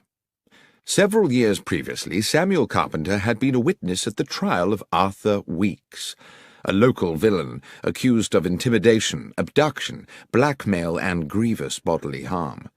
Holmes had been involved in helping police on the case with footprint evidence, and thus had come to meet the amiable publican. I suppose we never expected to visit the quiet settlement of Stovey ever again, but the letter contained a clear and urgent summons. "Dear Mr. Holmes, you did say when we made our farewells 4 years ago that if ever there should be a day when I had need of your assistance, I was to write to you immediately. I'm afraid, sir, that day has come. A terrible set of events has clouded my life, and I am quite at a loss. Arthur Weeks, that ruthless villain you helped put away, died in jail a few months ago. Ever since then his son, Henry, has been making our lives a misery. I found my dog Catcher shot dead in the field, and twice a dead fox in our water tank. I started getting letters threatening to burn down the inn, telling me I should one day wait in vain for my wife to come home. Terrible things, but all written anonymous. Then he brazenly come and drink at the inn as innocent as you like. Well, last week our son Jack told Weeks straight there, in front of all my customers, that he'd gone too far, and he'd better prepare himself for some serious consequences. I wish he had not done it. 2 days afterwards, Weeks was found shot through the head, and my Jack is now being arrested as a murderer. If there's anything you may be able to do, Mr. Holmes, please come immediately." I knew that Holmes had taken strongly to the publican, so it was hardly a surprise to me when he asked, as is his way, whether I had any pressing engagements over the next few days, and, when I said no, instructed me to pack immediately an overnight bag. Within an hour we were aboard a Kent-bound train. In Stovey village we took rooms at the Horse in Colours, and as soon as we were settled in, sat with our landlord at a table in the bar, where a large fire battled the chill in the air. Holmes said, "Now, Mr. Carpenter, the first thing you must do if I am to help you is to answer my questions honestly and accurately." "That I will do, Mr. Holmes." "Your Jack made a threat to Henry Weeks here in this bar?" "Yes, sir." "And 2 days later Weeks was found dead?" "Dead with a shot through his head, just outside the village where Nightingale Lane crosses the London railway line, and his horse tied up nearby." "And they came to arrest Jack when?" "That very night. But Jack wasn't here, of course." "Wasn't here?" "Jack couldn't have killed him, Mr. Holmes. Jack was already aboard the London train when Weeks was killed. He was off to buy himself a suit for his wedding. I took him to Stovey Station myself that evening to catch the 10:59. There weren't a moment when Jack left my sight. I watched him get on that train and waved him off as it left. But the police didn't seem to think that counts for anything. Soon as he got back here next day, they carted him off, and he's now under lock and key in Maidstone jail." "Well, Mr. Carpenter," said Holmes, "I accept unequivocally that what you are telling me is the truth. But my sense is that this is going to be a very convoluted business, and I must impress on you the need to be patient." When Carpenter had returned to serving his customers, I said quietly to Holmes, "Surely, if what the old chap says is true, the police have no case. Weeks must have had 100 enemies hungry for his blood, with far weaker alibis than Jack Carpenter." "Perhaps so," said Holmes, "but I fear the word of a father in defence of a son is unlikely to be regarded in court as compelling evidence, especially when the police have their minds made up in advance. Watson, I've a suspicion that things may get a lot more obscure before they become clearer. Let's make good use of the afternoon by acquainting ourselves with the details of Henry Weeks' unfortunate end." Our escort to the scene of the crime was a local policeman, Sergeant Berry, a man of stubborn practicality, whose uniform one suspected must have been artfully augmented to accommodate the spectacular rotundity of his belly. He clearly felt he had better things to do than to accompany a consulting detective to the scene of a crime when the culprit was already halfway to the gallows. Walking from Stovey village, we arrived at a spot about 30 yards from a level crossing where the main London railway line traversed Nightingale Lane. "Darkhill Crossing. Corpse found here," Sergeant Berry said bluntly. 6 feet from the fence. Victim's horse still tied to the fence. Cause of death, single bullet entering just here." He put a plump finger in the centre of his brow. "Weapon?" "A gun," said the policeman insolently. "I am aware," said Holmes, clearly irritated, "that if a man is killed with a bullet, then the probable source of the missile is a firearm. What I want to know is whether the weapon has been found, or, if not, whether anyone has deduced the type of gun from the type of bullet." "No gun found," said Berry. "As for the bullet, far as I know, it's still at the end of a short tunnel into his skull." "And the horse?" "Oh, I don't think we can pin it on the horse, sir," the policeman said with a smirk. "Sergeant Berry," Holmes was threateningly patient, "are you able to assist me in this investigation, or would it be more convenient to you if I were to apply to my acquaintances at the yard to find me an alternative guide?" The policeman looked suddenly chastened. "Just my joke, Mr. Holmes. Yes, I can take you to the horse, sir, and to the body." We saw the horse first. It had been stabled with the police horses in a yard in the village, a tall brown stallion with rather frightened eyes.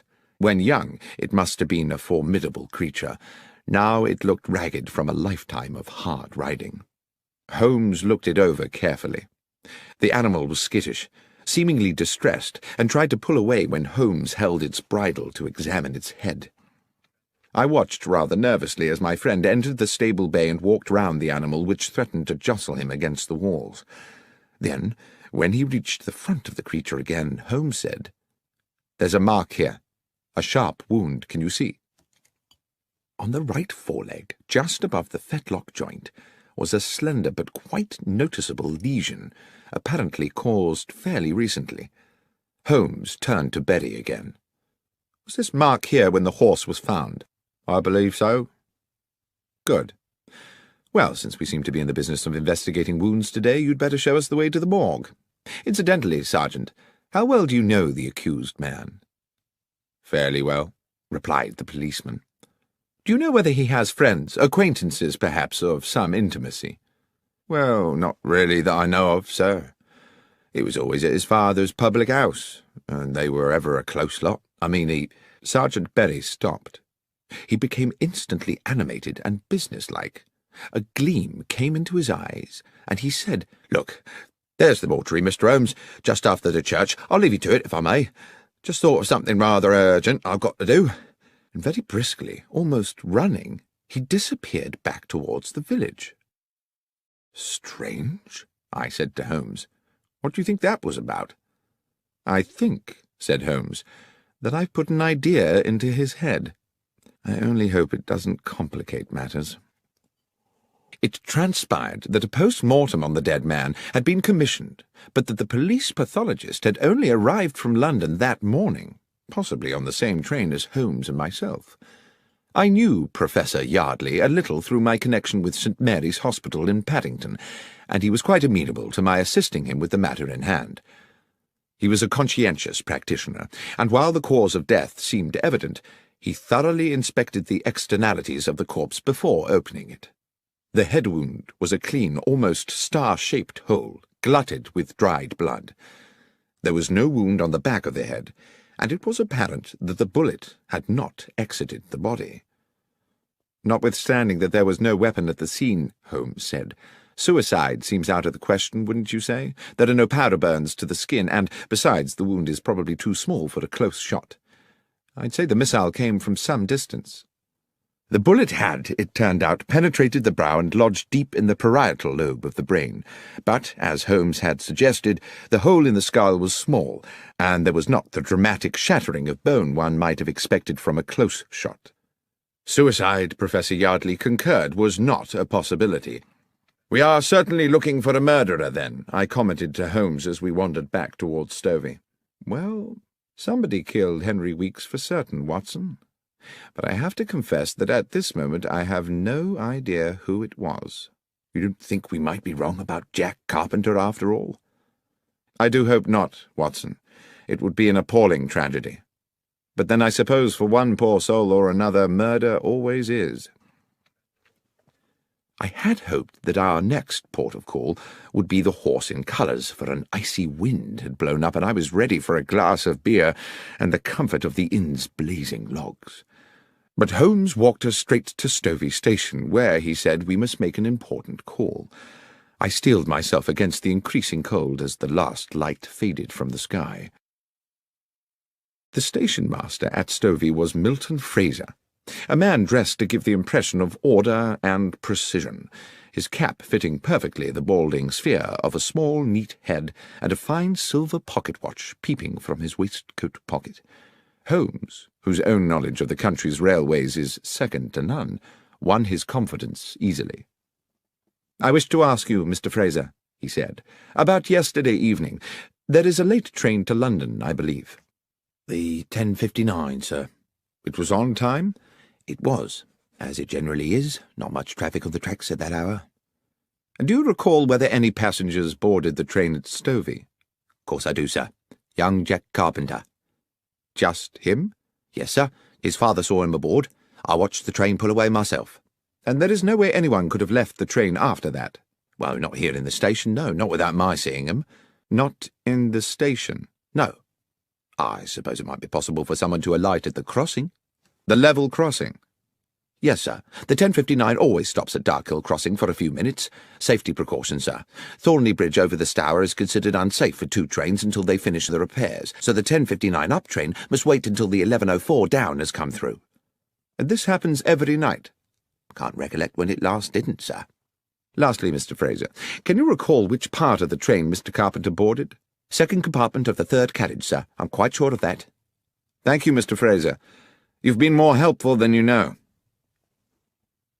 "I suppose we now have to consider," I said to my companion back at the Horse in Colours, as I stared into the flames of the fire, "that Jack Carpenter shot Henry Weeks from the stationary train." "We must consider it, certainly. Yet I think it rather unlikely. How would Carpenter have known his intended target was going to be waiting there at the crossing? Then what is the significance of the stopping train? Has it any? I'm beginning to think it has, but I must confess to being currently unsure in what way. Well, let's eat and then sleep on it, I said. But at that moment our cosy evening was horribly interrupted. A young woman, hair dishevelled, came screaming into the bar. "Mr. Carpenter! Mr. Carpenter!" The elderly landlord came rushing in from the kitchen. "What is it, Sarah?" "It's Beth Miller. They've taken her in." "Who's taken her?" "The police. That Sergeant Berry's arrested her. Says he found a gun." "What's this?" cried Holmes. "Who is Beth Miller?" "Beth is my son Jack's betrothed," Carpenter said. "Their wedding is fixed for next month. Beth's a good and honest young woman and gentle as a lamb. I'll see that blasted policeman." Holmes barred his way and put a hand on his shoulder. "If I'm to help you, Mr. Carpenter," he said, staring hard into the man's wild eyes, "believe me when I say that it will not serve our purposes to be too precipitous. Dr. Watson and I will go straight to the police station and find out what's happening. I beg of you to do nothing before you hear from us." Having received Carpenter's assurances, we made our way out of Stovey to the police station, a thick-walled stone building halfway along to the next village.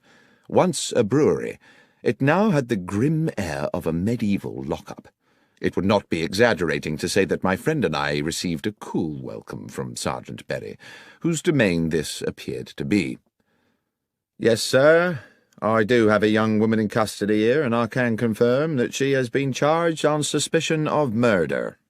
"And can you tell me," said Holmes, "how she is supposed to have committed this crime?" "Well, obviously, sir, we don't know all the details yet, but with a bit of imagination, an intelligent person might construe that she had lured Mr. Weeks to Nightingale Lane on some, shall we say, enticing pretext, lain in wait for him, and dispatched him with a bullet as he tethered his horse."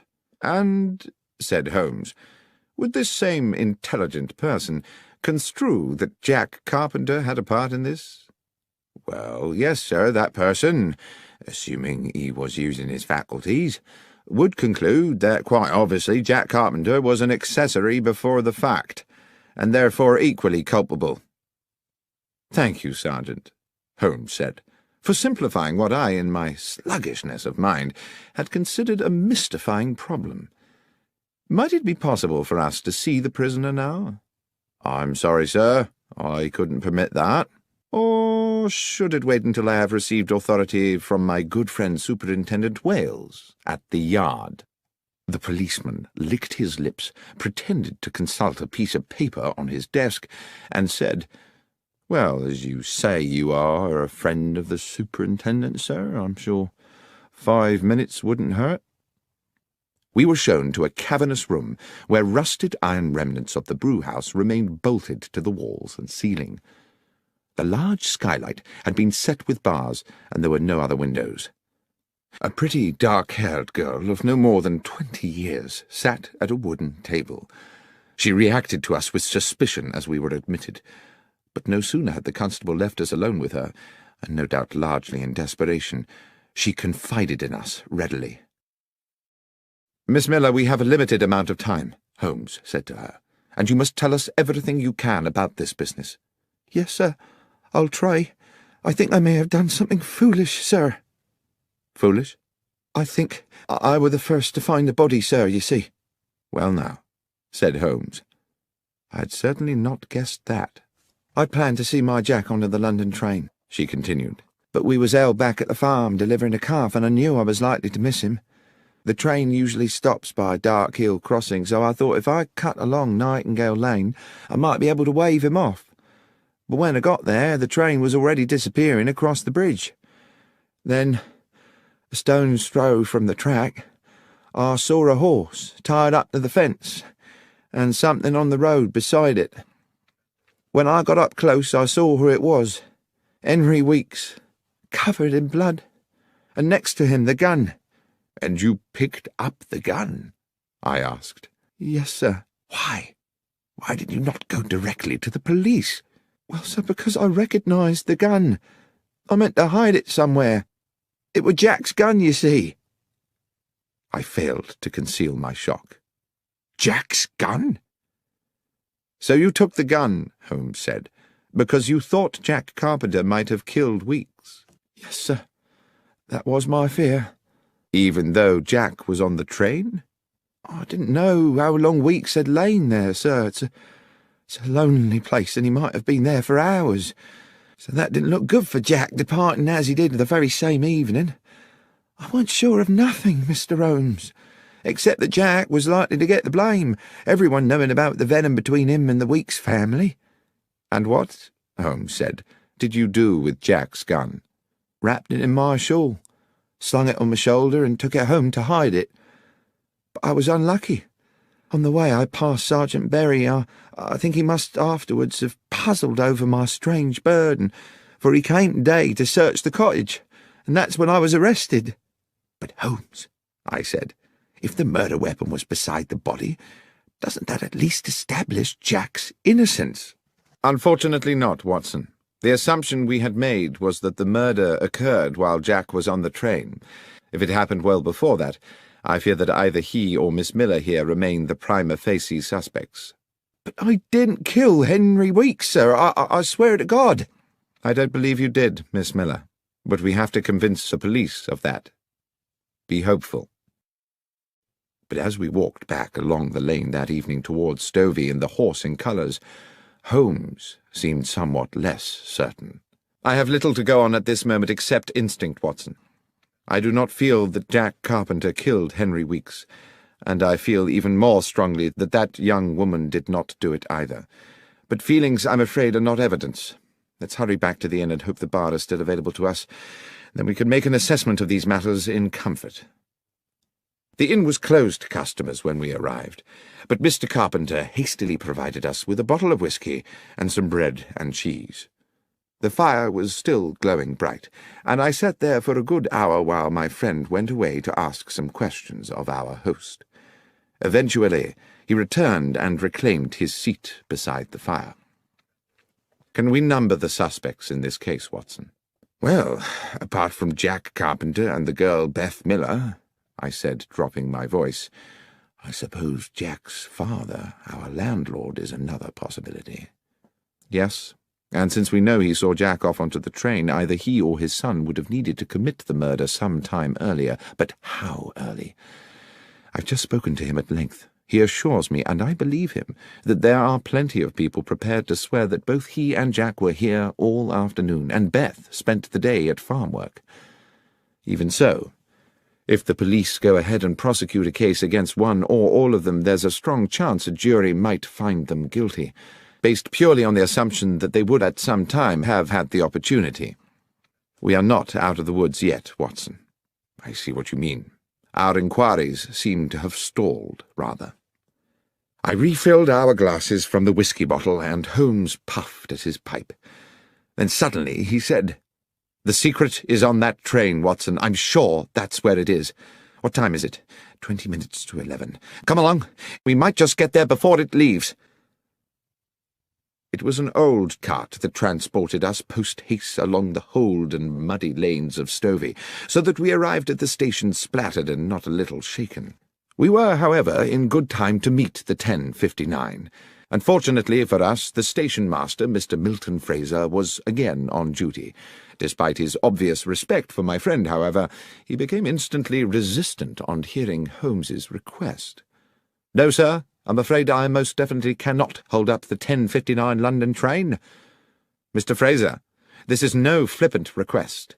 An innocent young woman will spend tonight locked in a dungeon, as will her fiancé, unless I am able to complete certain essential inquiries. I ask only for 10 minutes. Mr. Holmes, my reputation may be a small thing by the world's standards, but it is very important to me. 10 minutes is a long time to delay a train. But if I can guarantee you that this will not affect your reputation, can you really do that, sir?" "Mr. Fraser, you have my word on it." A long, thoughtful pause. Then, "Very well, Mr. Holmes. I'll do as you ask." When 2 minutes later the great black locomotive hauled its clanking carriages into the station, Mr. Milton Fraser went straight to the footplate and had words with the engineer. A wave to Holmes and myself, who were some way along the platform, told us all was clear, and we boarded the train. Holmes went directly to the second compartment of the third carriage, which contained just one late passenger, an elderly gentleman sitting beside what I saw immediately to be the medical bag of a general practitioner. "If I may interrupt your peace and quiet, sir," Holmes said, and having outlined his reasons, asked, "Were you aboard this train last night?" "I was," said the older man. "I take this train pretty well every night. I'm a medical man with a practice in Newbury and a home in London." "Were you in this same compartment last night?" The elderly physician laughed.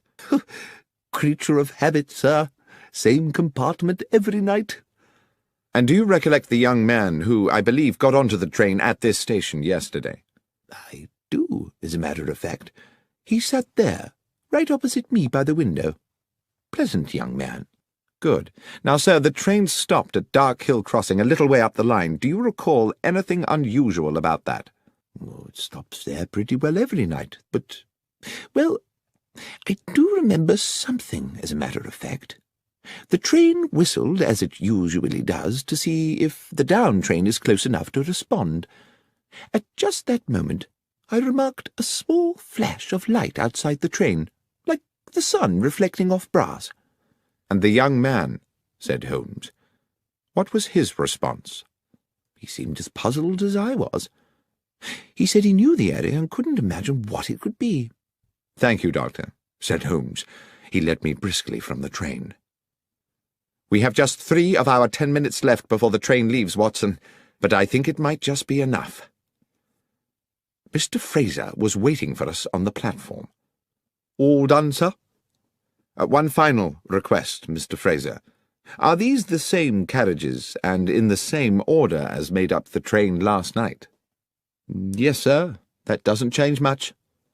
"Then I'll need to get onto the line to check the other side of the train." "I don't know, Mr. Holmes. The down train is due. You'll be at too much risk." "I shall be quick." And without further discussion, he re-entered the train, crossed the compartment, opened the further door, and dropped onto the down line beyond. At almost precisely that moment, we heard a whistle, and Fraser said, "By golly, Dr. Watson, that's the down train crossing the bridge." I waited for a half-minute, but when I heard the rumble of the approaching train, I could restrain myself no longer. "Holmes!" I called. "Get a move on, for God's sake!" But the last words of my sentence were drowned by the roar of a locomotive thundering into the station and hissing to a halt next to the 10:59. I'm not sure what I thought had happened. I could see that Holmes had not regained the empty compartment for a terrible moment. I hovered in a cloud of anxiety.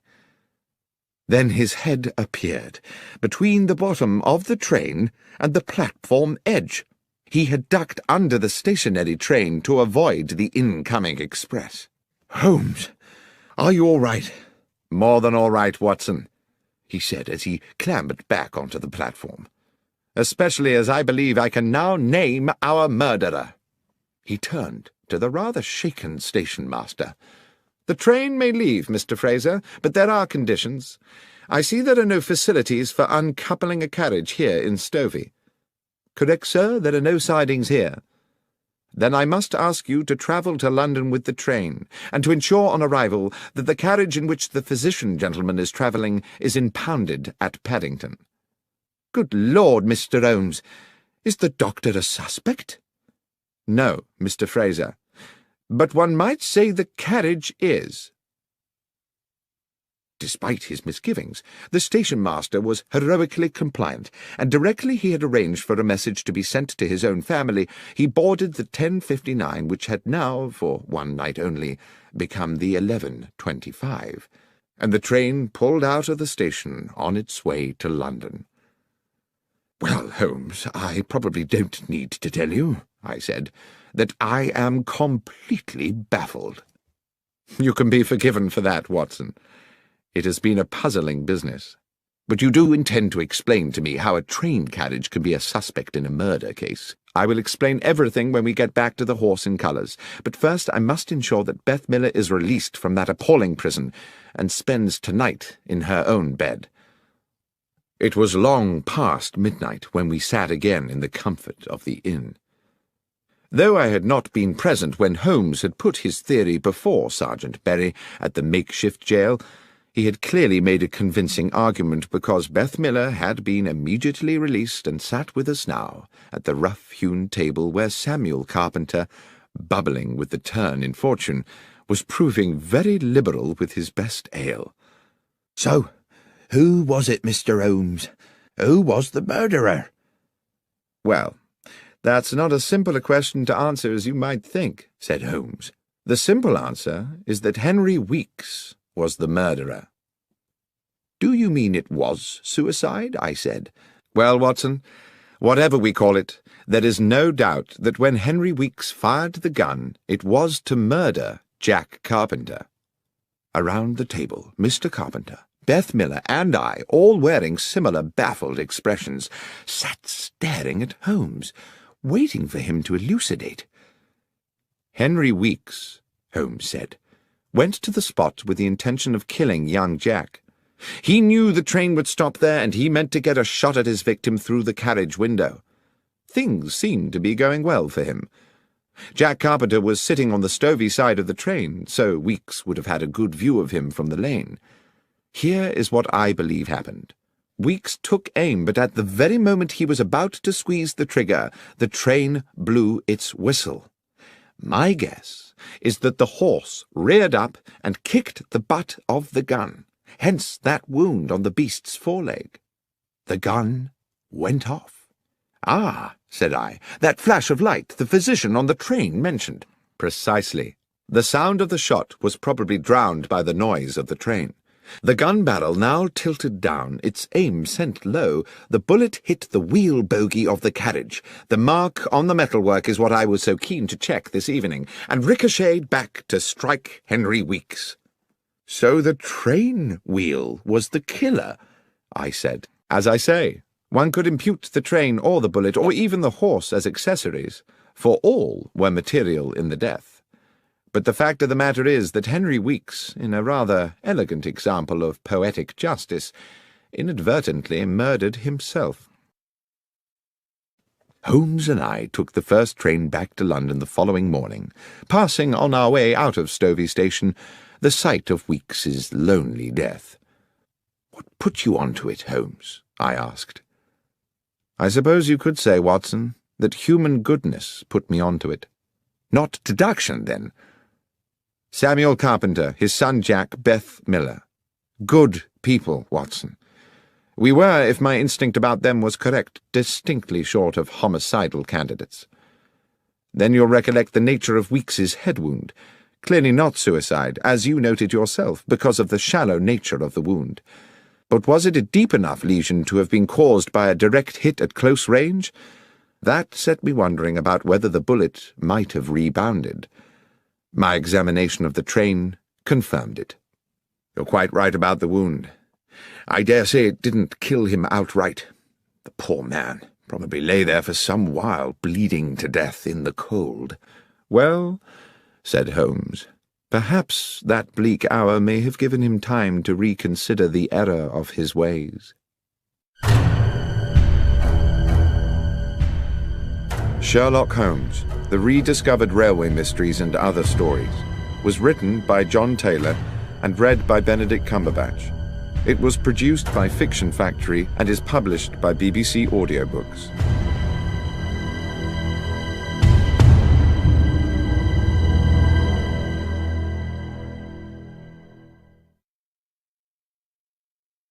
When I was young, it contained the treasures of boyhood, a catapult, a lump of beeswax, the carapace of a crab. For many years since, it has been the repository of an archive, admittedly a rag